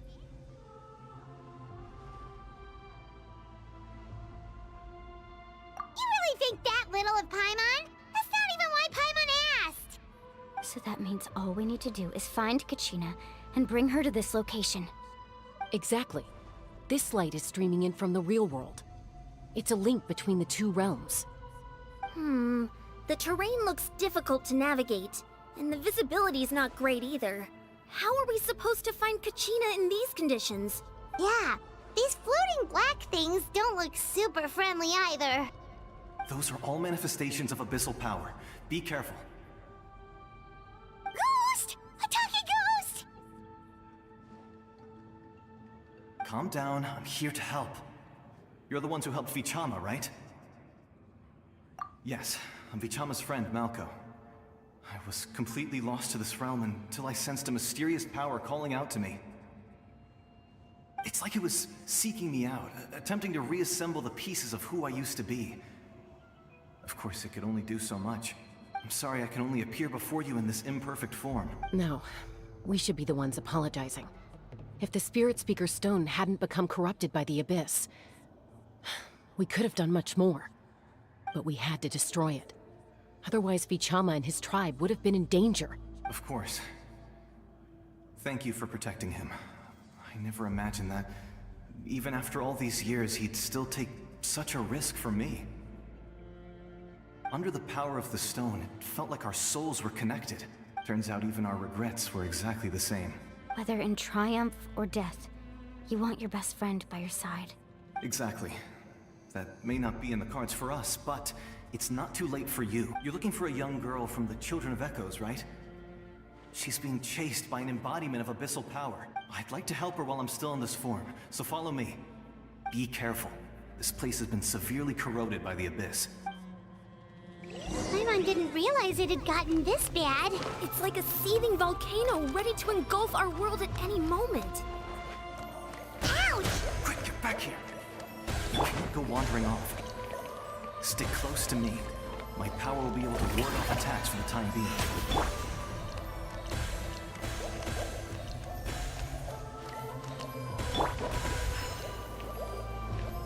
We won't be able to keep this up. Let's try another route.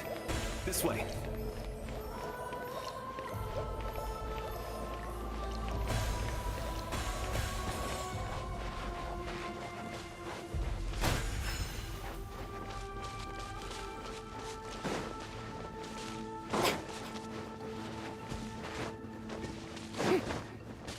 Not good. More monsters. We shouldn't waste our time on them.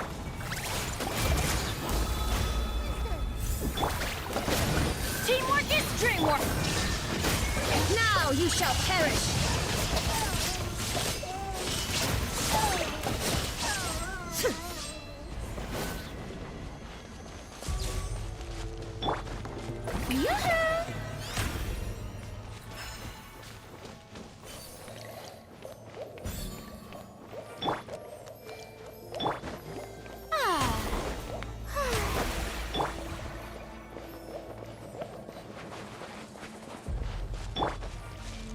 Oh, Paimon can't see anything! It's easy to get lost here. Just stick close.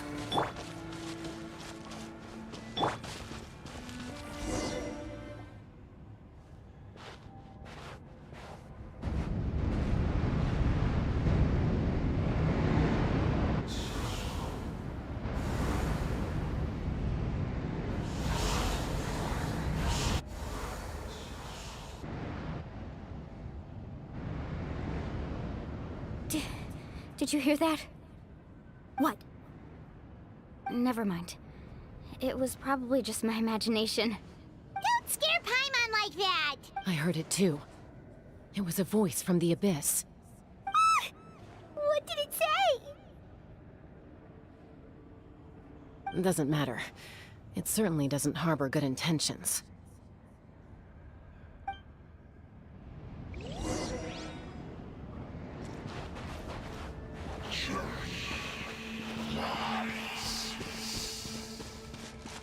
Paimon just heard it too! Let's keep going. Paimon wants to get out of this place!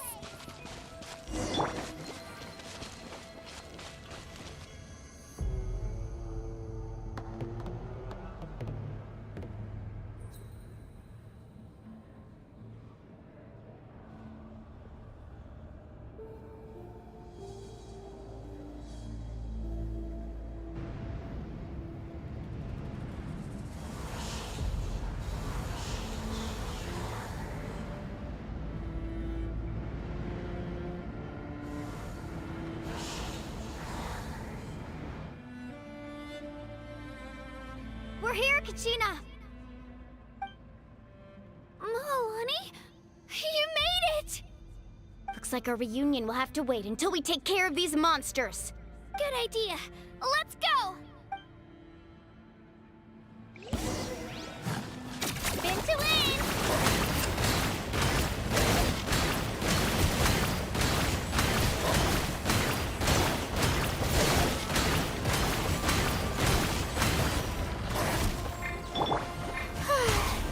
Let my name echo in song! Everybody stand back! Everyone hold hands! Shower me with praise! Illusion shattered! Inazuma shines eternal! You're here! You're finally here! Thank you so much! That monster can appear from anywhere. It almost caught me a bunch of times. The Wyap's power helped keep me hidden, so I just tried to stay out of sight until you got here. Atta girl. You did so well. And most importantly, you weren't hurt. Should we start heading back then? Actually, I have a request. Will you come visit the Wyap with me? I can't exactly put it into words, but Something's wrong with the Ode of Resurrection. And I know it has something to do with the contamination from the Abyss. That was the Pyro Archon's theory as well. Everything we've seen here certainly seems to back it up. In the Night Kingdom, there are 6 main totem poles representing the Wyab of each tribe. You can think of them like the body of each Wyab. Additional totem poles, like the ones around here, serve as proxies to which the Wyab can extend their consciousness. There are countless proxies scattered around the Night Kingdom. Through them, the Wyab can extend their consciousness over the entire realm and track down souls no matter where they roam. But if a proxy were to become severely contaminated, then a soul could become lost within the Night Kingdom. Judging by the current situation, I don't think we're dealing with just one contaminated proxy. Even if we could drive back the abyssal power from one of them, that probably wouldn't even put a dent in the problem. Still, we can't just leave the Wyab to suffer. It's protected me this whole time. I agree. We might even manage to draw out the monster that's been hunting Kachina. Getting rid of the monster might slow down the deterioration of the Night Kingdom.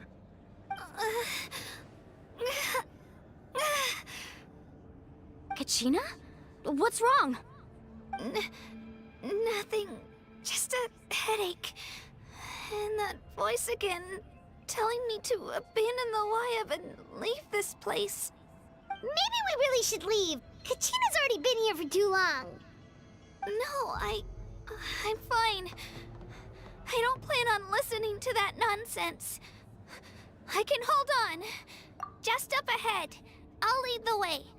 Besides, I can still fight, so please, help me out a little longer. Listen to me, Kachina. We'll come with you, but that's because we want to help the Wyab, not because we have something to prove. You don't have anything to prove either. It's okay if you reach your limit. We'll be there for you. All right. The sooner we get this done, the better. We've already come all this way, so we might as well try to get to the bottom of this. Let's go. This way. I'll stay here and try to stall the Abyss monster. All by yourself? That's too dangerous. It's all right. I may not be as strong as that monster, but I'm definitely more familiar with the area. Besides, I don't have much time left. If you're anything like my friend, I'm sure you're not particularly fond of goodbyes. So go. Achieve your goal, and return to the world where you belong. Thank you for everything. You're a true hero.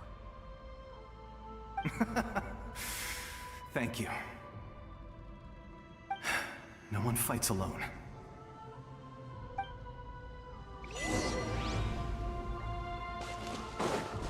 Does your head still hurt? Let me help you walk. I'm fine. You should know I'm made of stronger stuff than that.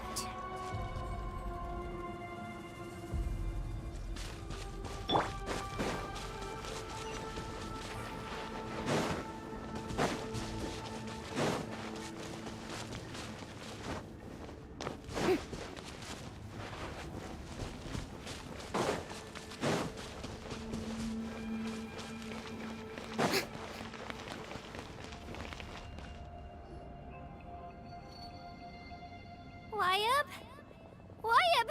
I'm back! My friends and I are here to heal you. Wyab, can you hear me? Wyab?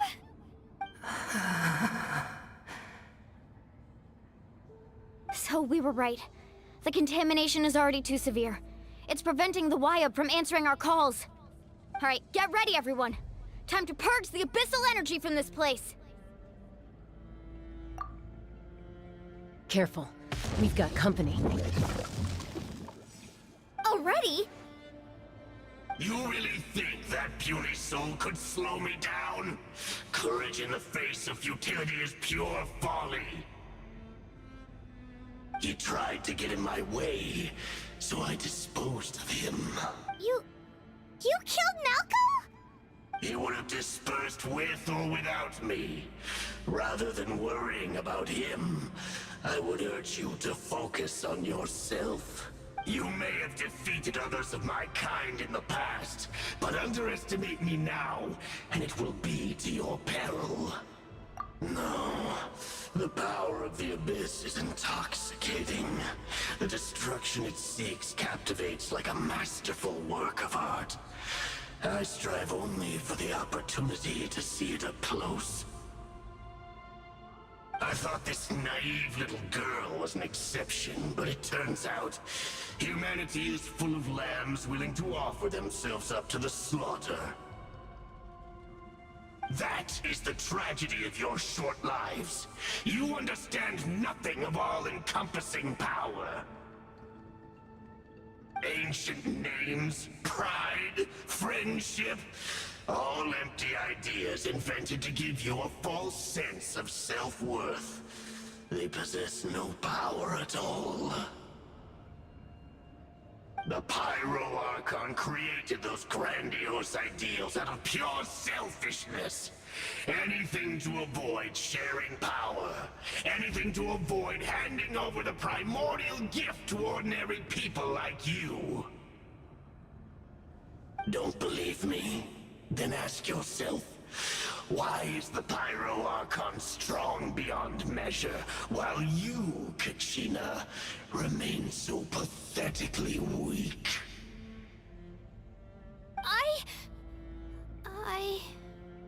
Kachina, give me your hand.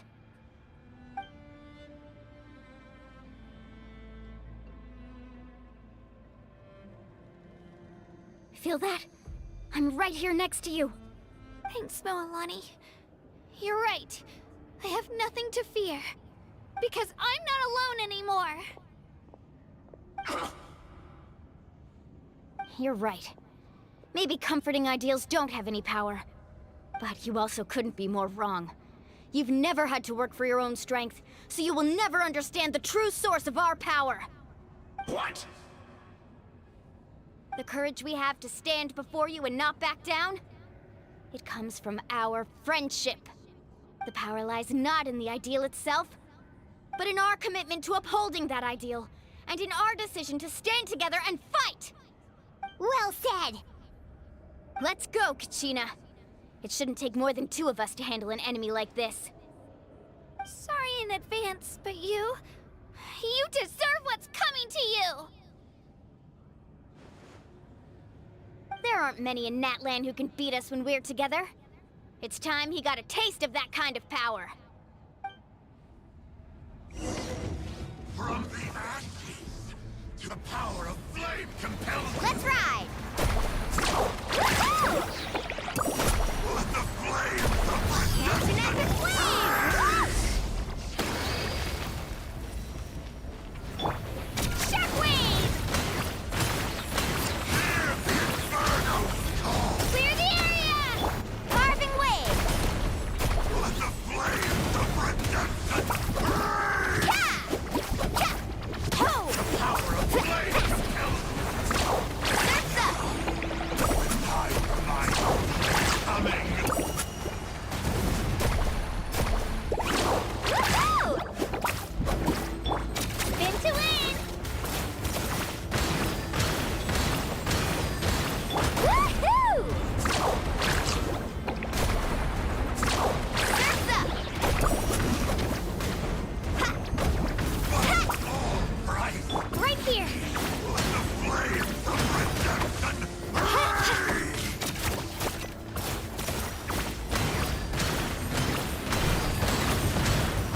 Carving wave!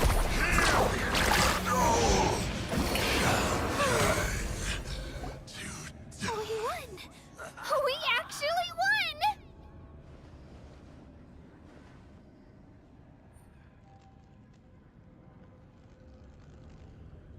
Genshin Impact era story mode. That's what he gets for underestimating you two. Fantastic work, Kachina! Absolutely fantastic! This makes me so unbelievably happy. I'm happy too, Moalani.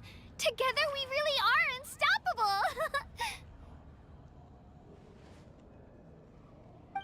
Huh? What's happening?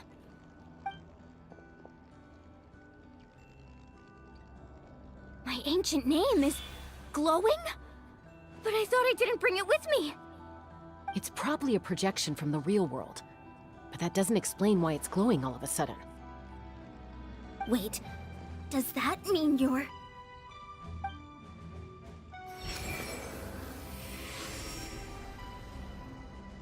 That was a bold move, diving headfirst into the fire to save your friend, especially in a place so overrun with abyssal corruption.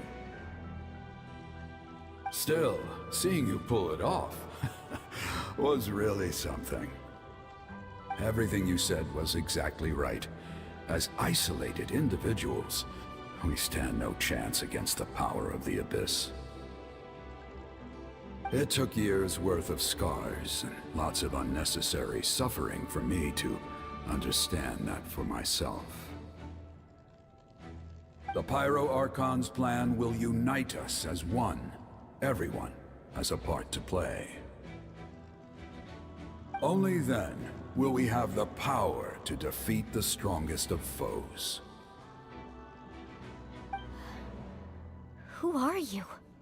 Tupac, a warrior from the people of the Springs. I fought against the Abyss during the invasion 500 years ago. I've heard that name before. You were the giant who saved all of Natlan.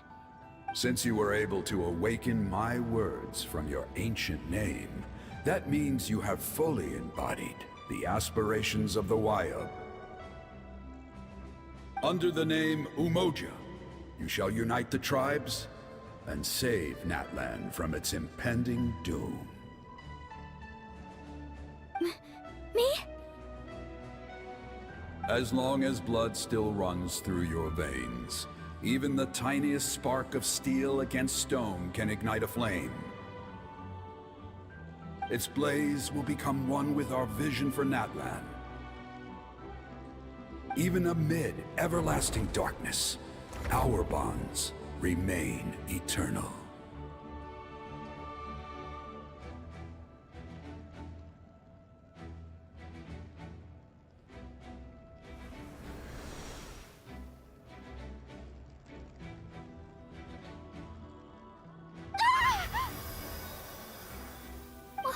What's wrong, Milani? So many memories. My brain was just flooded with everything he once knew. So that's what happened. What do you mean? Did you just figure something out? 500 years ago, they foresaw the very crisis we're facing now. Efforts to save Natlan started all the way back then. We can go over the details once we get back. We shouldn't linger here longer than we have to. I know bits and pieces, but I had no idea Mualani was also part of the plan. This sounds like something that's going to need a lot of explaining. Let's focus on saving the Wayub first.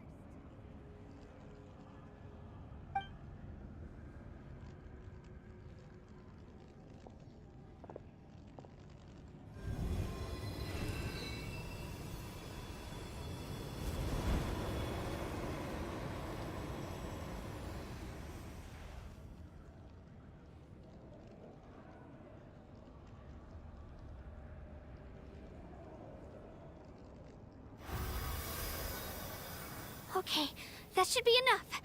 Wayub? Wayub? Can you hear me?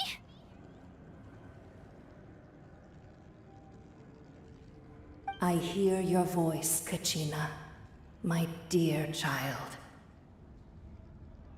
Great. Well then, I'm afraid it's time to say goodbye.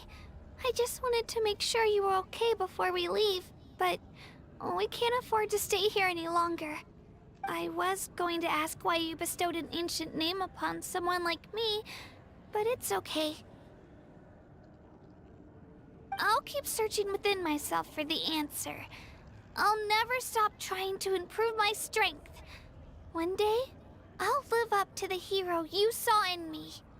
You are already an outstanding child in my eyes, Kachina. No matter what happens. Huh? You are all my most beloved children. It has always been my honor to protect and nurture you. Your ancient name is just that. A name. Much like your parents chose to name you Kachina, I also gave you a name, but it need not define you. Focus on who you want to be. You are already worthy of your name. Now, you need only devote yourself to becoming a better you. The story of your ancient name is for you to continue. Just like your parents, my love for you will never change. No matter what the future holds. It gladdens me to see the Pyro Archon's plan move another step towards completion. But it is time for you to leave this place. The situation here is getting worse. Go now, my children. Save Natlan on behalf of all you hold dear. I know we've never met before, Wyabb, but I just wanted to say thank you for encouraging Kachina. It was exactly what she needed to hear. Whoa! What's going on? An earthquake? We're out of time. It's the power of the Abyss. Quick, we need to run!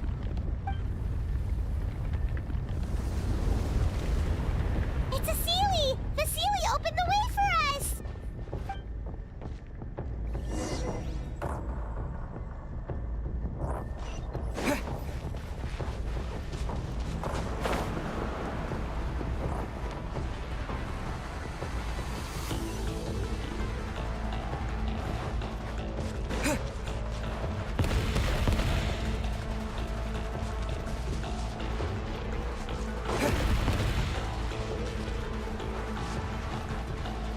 The opening in the sky! It's closing!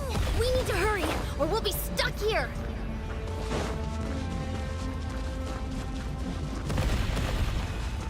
Water jet! Watch out for the falling rocks! Quick, through the middle!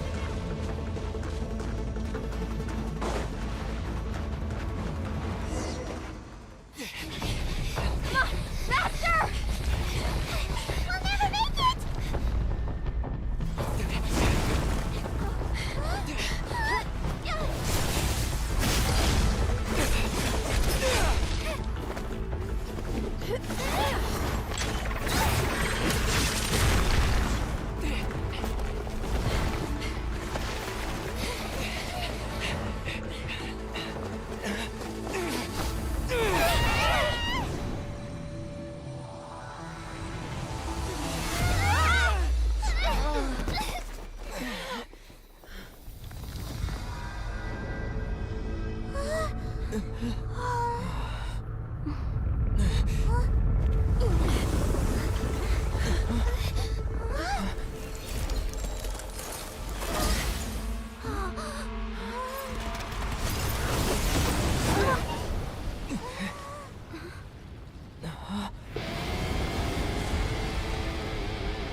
You've done well. Now come home.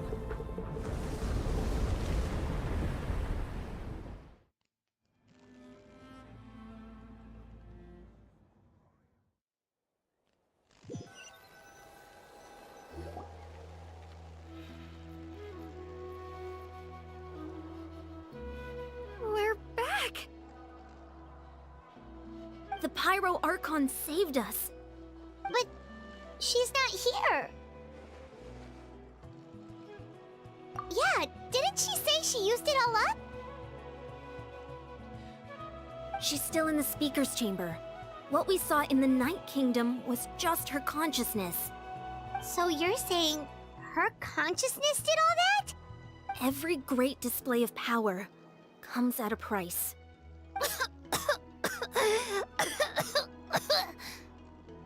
You must feel terrible, Kachina.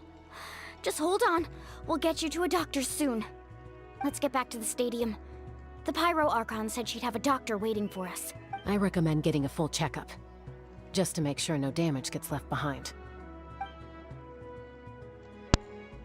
Paimon feels okay. What about you, Traveler? Lesson already. कुछ भी nice bluff buddy. Right. You always seem to do pretty well against the Abyss. Let's get going. We need to share what we learned in the Night Kingdom as well. Right. The Wyatt mentioned something about the Pyro Archon's plan. What is it exactly? I'll let her explain everything. We're all a part of the plan now. Every move we make from here on out will decide Natlan's ultimate fate.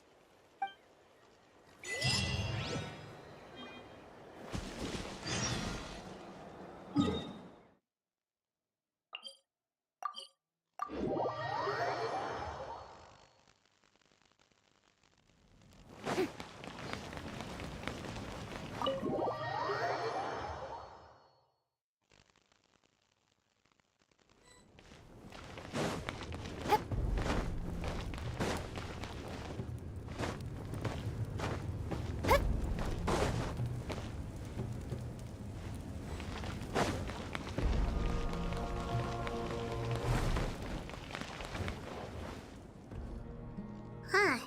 There's a lot less stuff here than before. It's good to see you all here in one piece. I know you must have a lot of questions, but let Koichi check you over first. It's best not to let any lingering effects of the Abyss go untreated. Thank goodness you made it back. I came here as soon as the Pyro Archon told me about your plan. Take a seat, everybody. I'll examine you one by one.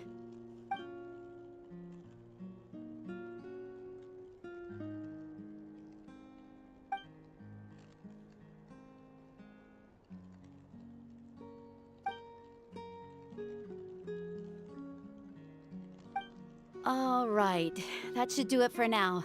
But just to be safe, I'll perform another checkup in a couple of days. I have to say, though, I've never seen anyone react to the Abyss like you, Traveler. It's like you're completely immune to its power. He always has been special like that. He can even purify its power. Wait, now that you mention it, Paimon doesn't think she's affected either. Given the current situation, that ability will likely play a great role in the events to come. Of course. I still have patients to see, so I'll head out. Thank you, Koichi. All right, all right. We might not see eye to eye, but we both had good intentions. Just give it time. I'm sure we'll figure things out between us one day. Yeah. All right. There's so much to discuss, I don't even know where to begin. You've seen it for yourselves now. The devastation in the Night Kingdom. I'll get straight to the point. Natlan is on the verge of destruction. It's very possible our nation has less than a year before total devastation. Huh? No. That's right. But I've only ever disclosed that fact to the handful of people working with me to save this nation. Our looming destruction is not a recent development, but the inevitable conclusion of the disaster the Abyss initiated 500 years ago. Mulani told us a little bit about that. 500 years ago, all the nations of Teyvat were invaded by the Abyss. Unlike the other nations, Natlan never had stable and deep-rooted ley lines, so we suffered the worst of the invasion. The battle against the Abyss was exceedingly long and brutal. In the end, victory came at the cost of our civilization and countless lives. Even then, it took centuries of solving the disasters caused by the Abyss to finally achieve the peace we know today. And still, this is but a superficial victory. The forces of the Abyss have merely been driven back underground. Their threat to Natlan remains as real as ever. I'd never have guessed. The problems plaguing the Night Kingdom are all the more complicated because that realm is essentially functioning as Natlan's ley lines. Immediately after the war, our calculations estimated that we would have a maximum of 500 years before the Night Kingdom was completely lost to the Abyss. But at that time, we were a nation of the destitute. Our people no longer believed in victory, nor did they hold hope for the future. Our civilization was dying, our faith crumbling, and the line of power passed down from the Wayab nearly severed. If we didn't bring the nation back together, it would be foolish to even dream of defeating the Abyss in the future. So, the Archon had a long and involved discussion with the heroes of each tribe, and finally came up with a 500-year-long plan to save Natlan. So that's what happened. After finding Kachina, I encountered a strange figure who gave me a series of new memories. Since the plan was mentioned in those memories, I guess I've been chosen to play an important role in it. But there's still something I don't understand. Those memories showed me the Pyro Archon from back then. And it was you. Huh? But that doesn't make any sense! The Pyro Archon is supposed to be human. It's impossible for a human to live that long. That's right. The hardest thing for humans to overcome has always been time, or rather, the natural limitations of our lifespan. A god can extend a human's life by using a certain amount of divine power, or subjecting them to a curse. But, as we all know, Natlan doesn't have gods like that. We can only rely on our own methods. A human life is like a flame destined to be extinguished. 500 years ago, I placed my life within the sacred flame. Only by dying before my time could I have the chance to wake up again. So, in other words, this is your second life? Yes. We only managed to defeat the Abyss all those years ago because the tribes came together as one. If the Natlan of the future was to have a fighting chance, the Pyro Archons that came after the war had to rebuild the decimated tribes. The goal was to reunite the people and restore the strength of each tribe's Wayab. Once a tribe was back to its full strength, the tribe's Wayab would select a hero, indicating the tribe was once again ready for war. The Chosen would then stand by my side in defense of our nation, just like great heroes of old 500 years ago. So that means I'm one of the Chosen? That's right. You bear the ancient name Umoja, the same one held by the hero from your tribe 500 years ago. It means unity. After your adventure in the Night Kingdom, I trust you've come to fully understand the meaning of that name. So in other words, you always knew who the Wayab were going to pick from each tribe? Yes. According to the plan, each tribe was supposed to have been fully restored by the time I awoke. But something went wrong along the way. The 6 heroes successfully inherited the ancient names from 500 years ago, but the intel regarding the plan wasn't passed on to them. Once again, it comes down to the deterioration of the Night Kingdom. Communication between the Sacred Flame and the Wayab has been blocked. Just like how the Ode of Resurrection failed to bring Kachina back. Exactly. It's just another tactic the Abyss is using against us. The Abyss may not possess intelligence, but its methods certainly aren't easy to counter. If we want to unblock that information from being passed on, my presence alone isn't enough. The ancient name-bearer must establish a greater connection to their name. So, I've tried my best to help them from the sidelines. Currently, Shilonen of the Children of Echoes, Kinich of the Scions of the Canopy, and Iansan of the Collective of Plenty have all been acknowledged by their names. During your adventure, you too earned the acknowledgement of your Wayab, Mualani. In the process, you gained the memories stored within your name. But we have less than a year! Yes, but we have no choice. We cannot start the plan until all the heroes have been gathered. That's also why I haven't been able to take action despite the urgency of the situation. But if you knew this whole time, why didn't you just tell me about my role in all this? Wouldn't that make everything go a lot faster? Perhaps, but the opposite could also be true. Knowing your destiny too early could mean failing to realize your full potential. Just like your determination to save Kachina, I hope your commitment to this endeavor comes from your own strength of will, rather than a sense of obligation. So I suppose you're not going to tell us who the final 2 heroes are then? That's right. Their time is yet to come. Putting pressure on them beforehand will only hinder their development. I can only trust in the judgment of the Wyab. I have never believed I could solve this crisis alone. In fact, it was precisely because I chose to trust and rely on others that we managed to get this far. Natlan's salvation lies not in its Archon or any singular individual, but in us all. You're quite perceptive, aren't you? I thought I might get away with avoiding the topic. Huh? Oh, right!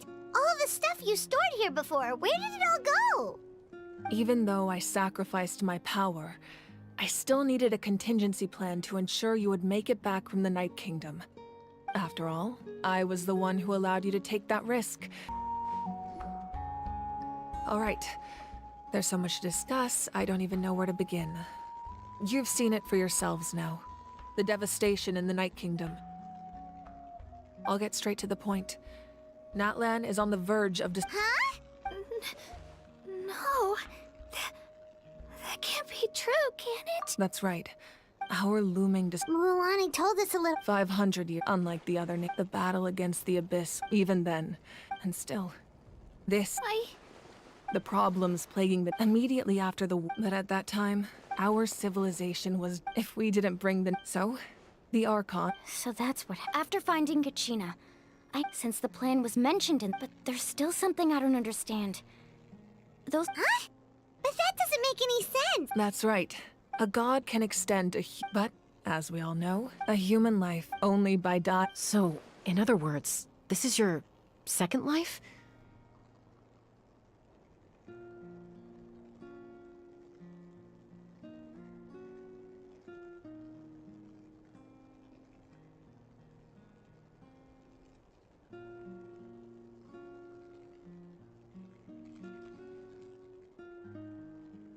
Yes. We only managed... If the Natlan of the future... The goal was to Once a tribe was... The Chosen would then... So that means... That's right. After your adventure in the Night King... So in other words... Yes. The 6 heroes successful... Once again, it... Just like how the... Exactly. It's just another... If we want to unblock... So, I've tried... Currently, Shalonin of the Children of Echoes, Kinich of the Scions of the Canopy, and Iansan of the Collective of During your adventure, you too earned the acknowledgement of your Wyab, Mualani. In the process, you gained the memories stored within your name. Well, we have less than a year. Yes, but we have no choice. We cannot start the... That's also why I have... But if you knew this whole time... Perhaps, but just like you're determined... So I suppose you're not... That's right. Their time is yet to come. Putting pressure on them beforehand will only hinder their development. I can only trust in the judgment of the Wyab. I have never believed I could solve this crisis alone. In fact, it was precisely because I chose to trust and rely on others that we managed to get this far.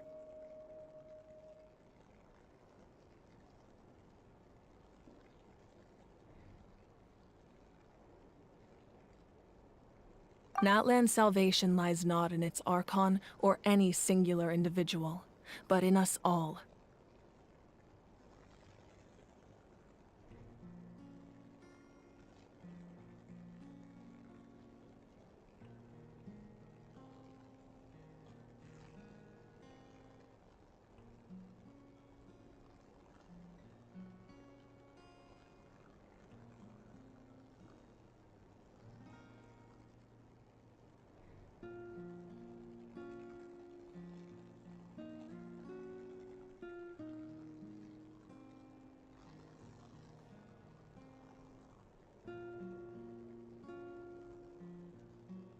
You're quite perceptive, aren't you? I thought I might get away with avoiding the topic. Huh? Oh, right! All the stuff you stored here before, where did it all go? Even though I sacrificed my power, I still needed a contingency plan to ensure you would make it back from the Night Kingdom. After all, I was the one who allowed you to take that risk, and Mualani has an important role to play in my plan. In addition to their sentimental value, the items I stored here held a much more important purpose. Fuel. Fuel? Ah, so back then, that's why you... Yes. The stories embodied by those items are certainly important. But there's an even more significant trait they all share. Every item belonged to a hero of Natlan. Over time, they became imbued with a certain amount of contending fire from being carried in battle. On their own, each item's power is limited, but together their combined effect can prove quite useful in a dire situation. By burning those items, I was able to activate the contending fire stored within them to open the boundary between the two worlds. It was a rather crude approach, so all their power was depleted in an instant, as you can see. But weren't they all precious treasures? What about their stories? That's exactly why I dragged you all here. No matter what, I never wanted the Pyro Archon to have to use that power. Oh, I'm so sorry. You have nothing to be sorry for. You all deserve my thanks, actually. If you hadn't saved the totem pole, that area of the Night Kingdom would have been forever lost to the Abyss. And then, it would only be a matter of time before the Children of Echoes was met with disaster. Besides, when those heroes entrusted their belongings to me, or the Pyro Archon of their time, it was out of a desire to contribute to Natlan's survival. If they knew those items helped save the present-day heroes of Natlan, they would not mourn their loss. Even when you put it that way, I still feel bad. There's no need. Remember what I told you about time? The people and the events of the past are never truly lost to us. We simply carry them with us in a different form. In that sense, we didn't lose anything at all. If you still have regrets, let them fuel your resolve in the battles to come. Your deeds will become new legends and nurture new forms of power just like the items once stored here. Well, we'd still like to return the favor. Well, if that's the case, just treat me to a drink sometime. Now that Kachina has returned, we can finally hold the victory feast and celebrate your team's triumph in the Night Warden Wars. And we could all use the rest, that's for sure. Plus, you'll be able to silence everyone who doubted you once and for all, Kachina. Still, now that I know the danger we're facing, having a victory feast doesn't feel right. Try not to let it get to you. It's important to stay calm. Worrying about it will only affect your judgment. All right. You should head out. I'll join you in a bit.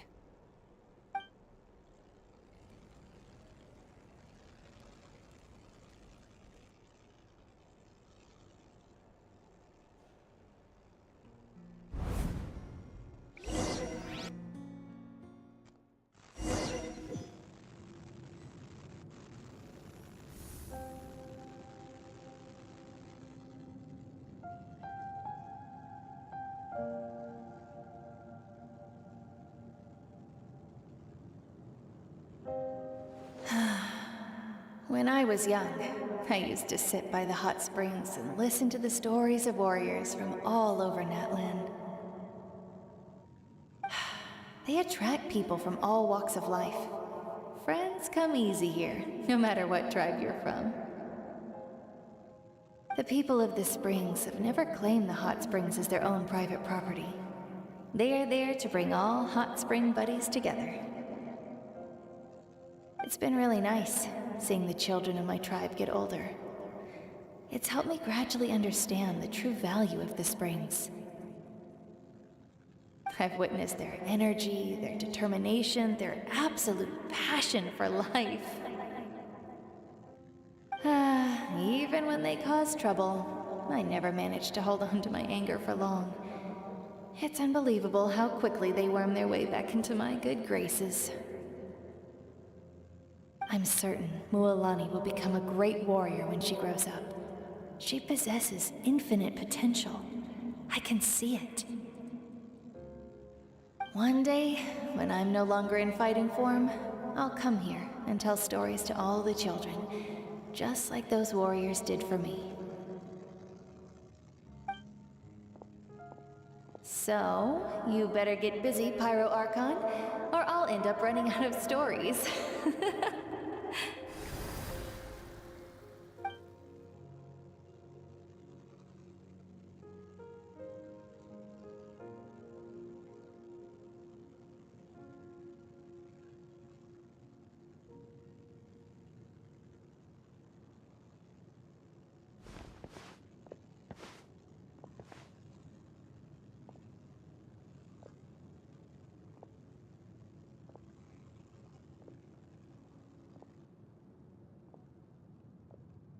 Our nation is engulfed in darkness. Our tribes stand divided, and yet you promise victory in the distant future. The Abyss is a cunning enemy, one that I faced in battle many times. Were that not the case, I would never understand exercising this degree of caution. My rage will never know absolution, and my power will no longer aid you in victory. But you came to me because you knew you could convince me with just a single sentence. I understand your choice. The heroes of today will forge the path ahead with blood and fire. Just remember to earn us the victory we are owed. Otherwise, rest assured, I'll find a way to collect the debt. For Natlan.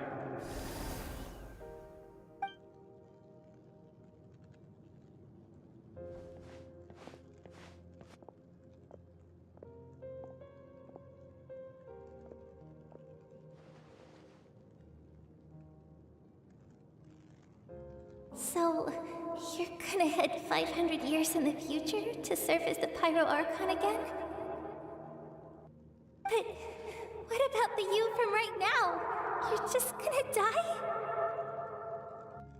You can't ask her those questions and expect her to answer, my dear. The decision is hers to make, and she deserves our support. We will do everything we can to rebuild the tribes. Don't you worry. Even across time, we will all do our part to fight for Natlan's future. Yeah, Mom's right. We'll always believe in you, sis. Oh, seriously though, Dad should be here. Where is he? I imagine he didn't know what to say, so he chose not to come at all. Don't take it to heart, my dear. That's just who he is.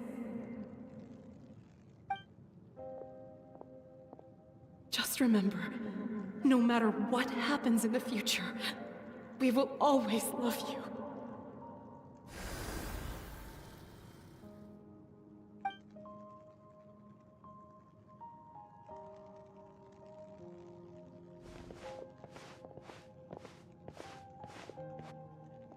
I'll come find you one day. I know I can't live that long, but I'll think of something. There has to be a way for us to meet again one day. If there's an answer out there somewhere, I'm gonna find it. So, don't forget about me.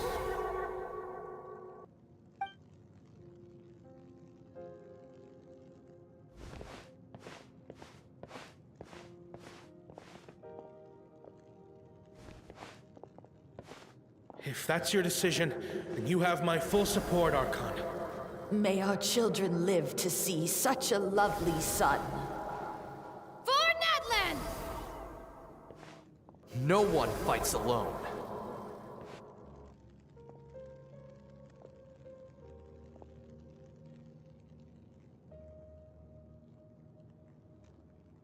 The rules are my legacy. They shall grant us the strength to overcome the next tragedy. War forged the 6 tribes, taught us how to fight, instilled in us what it means to love.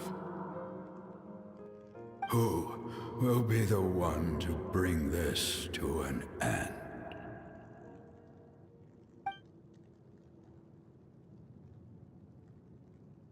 We are the inheritors of memory and legend. Those who grew alongside sun and wind. Those who forged our own destiny and future. That is Natlan's fire. The lifeblood of our nation.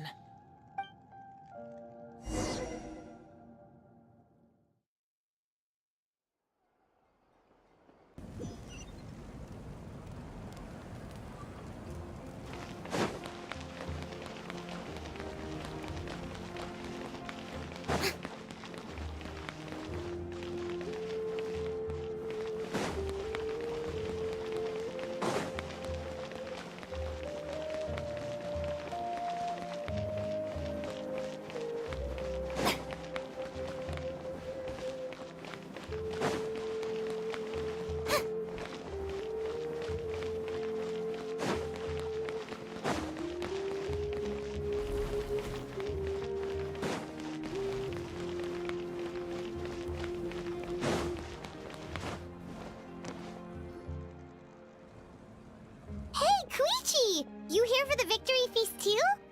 Oh, no. I knew Chaska would be here, so I just came to deliver some medicine. I was about to leave, actually. No, it's not that I don't want to celebrate Kachina and the others. I'm so glad she made it back. It's just... well, I'll make things awkward if I'm around my sister right now. Ah, well, you two had a fight, so Paimon can understand. She didn't cause any trouble during your trip, right? Yeah, she was super helpful. She gave us a lot of useful information about the Abyss. That's good. That's all I needed to know. Is there a reason you asked? You were pretty outspoken when we first met, but now it's like you're holding something back. Maybe it seemed unreasonable, picking that fight with her before you left, but I did it for a reason.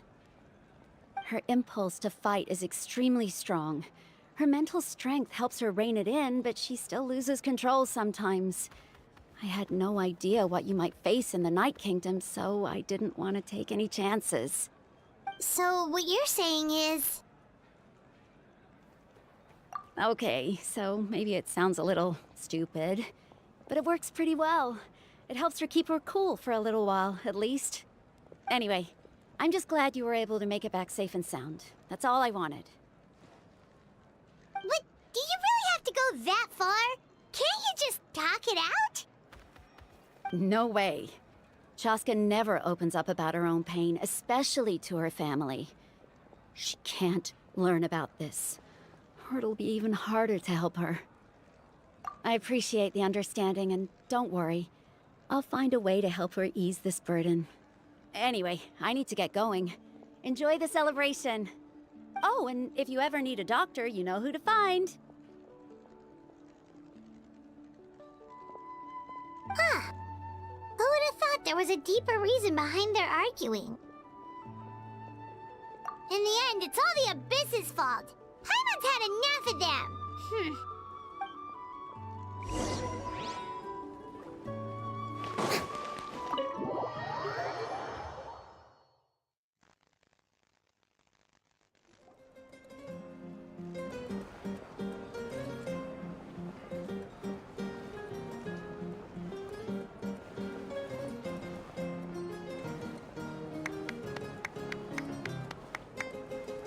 Let's give a huge round of applause to our brave young warrior, Kachina! Woohoo! Well done, Kachina. Thank you, everyone. I'm so glad I finally made it. I always knew you could do it. With so much potential at your age, you have a great future ahead of you. You're one to talk. Don't think I didn't know you were the first person to abandon your team. I'll be dealing with you when we get back. I had no choice. My friend invited me. I couldn't just say no. Oh, really? So you weren't just trying to get ahead in the first round? I wasn't, I swear. I just happened to find that bearer injured in the wild, so I stopped to bandage his wounds.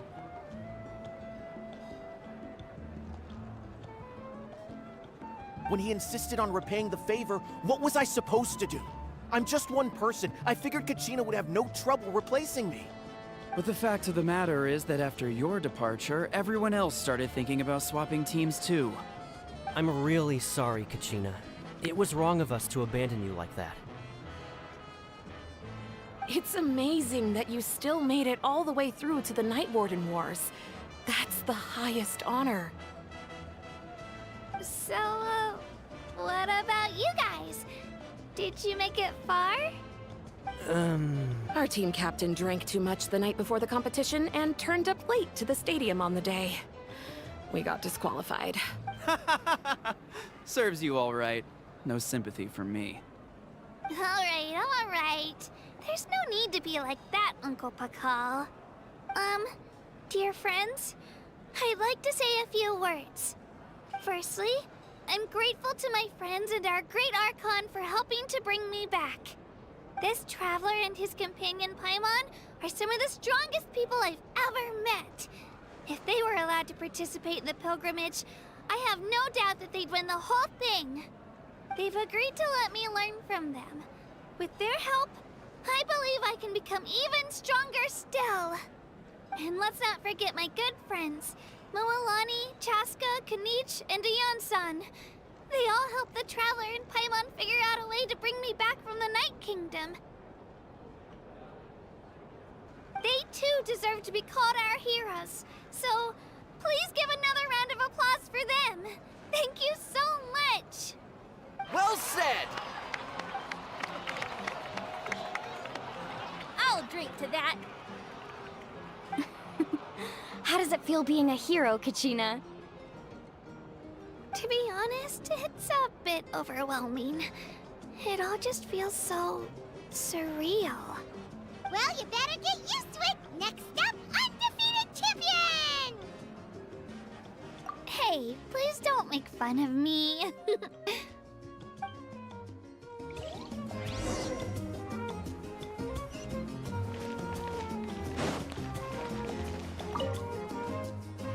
Ah, you're here.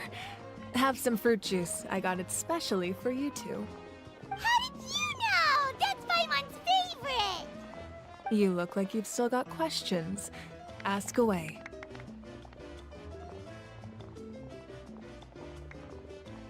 Because they had their own lives to live. The thought of telling them, abandon your families and everyone you love, and come with me to the end of time, for in 500 years Natlan will be destroyed, it seemed too cruel. You could just as easily point out that everything in this world would come to an end eventually. But life is short, and beyond a point, it just doesn't seem real. Imagine if I said, let's leave right now, and go save the sun because it'll flame out in a few million years. It would sound quite ridiculous. I couldn't make them shoulder that burden with me.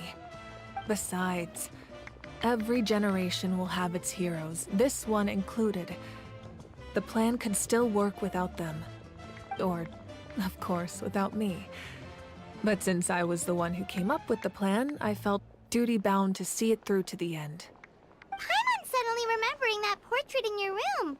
Was that your family from back then? Yes, it was. So when you asked me who my sister grew up to be, the truth is that very little information survives. From what I've been able to piece together, I can conclude with a reasonable degree of confidence that she ended up as an architect and artist. She played an instrumental role in rebuilding the scions of the Canopy tribe, designing and building many houses. But of course, none of her buildings are around anymore. Still, it was an impressive achievement, and I'm very proud of her. You feel lost keenly. It seems to stir up feelings of regret in you. But this is something I have long since come to terms with. This is a war, and there can be no war without loss. I am already far more fortunate than those who lost their lives to the Abyss. The people of Natlan look to me as their Archon, and the weight of their expectations is mine to bear. I must see our fate through to the very end, no matter what I may find there. Yeah, doesn't that mean the way everything ends has already been written, including your plan? I suppose, but so what? Don't forget, time takes many forms. The past, present, and future coexist, and all are equally important. Even if the future ends in destruction, there's still no reason to give up on the here and now. And it's precisely because we humans cannot know our fate that we will never give up on our struggle. This is a pivotal moment. We are still 2 heroes short. Well, 3 to be precise. There's one further hero who I'm hoping to get on my side, whatever it takes. Your resistance to the corrupting power of the Abyss is truly remarkable. It would easily make you an all-important figure in the upcoming battle. If you agree to join us, you will not only gain my full support in your journey, but I will also forge a brand new ancient name for you. Ancient names can be forged? They can. Several strict conditions must be met, but If they couldn't be forged at all, then the number of them in circulation would have long dwindled to 0. Possessing an ancient name would mean that your adventures in Natlan are recorded in full. Your stories would be remembered by our people for all the years to come. The Ode of Resurrection may have temporarily lost its power, but still, take this as my personal guarantee that I shall never let you fall. Just like in the Night Kingdom, I will be there for you. That is a promise I will fulfill at all costs. This nation always honors its heroes. Yeah, we can't just ignore the situation here. Wonderful. Then I'll reach out to Shilonen right away. She's the one who will forge the name. We've never forged an ancient name for an Outlander before, but I trust she'll find a way.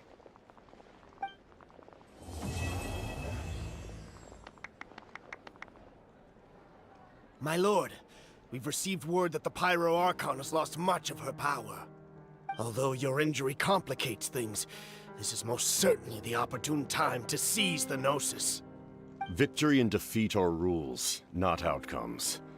I have never taken advantage of an opponent in a time of weakness, and I don't intend to start now.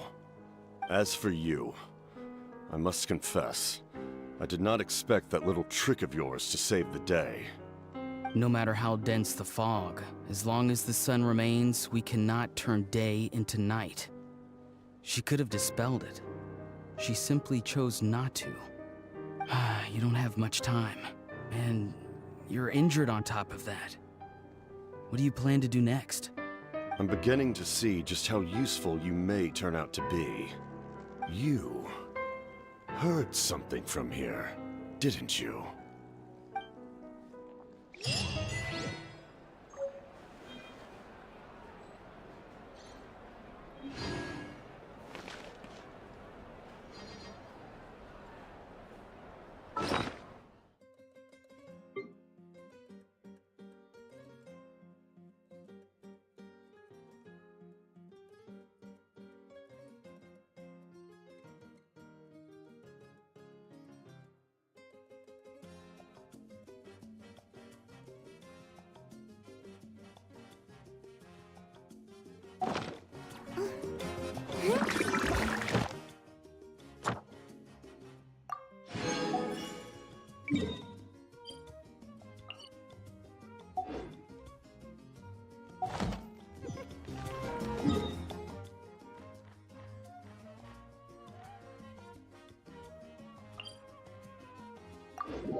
Ad Astra Abyssa.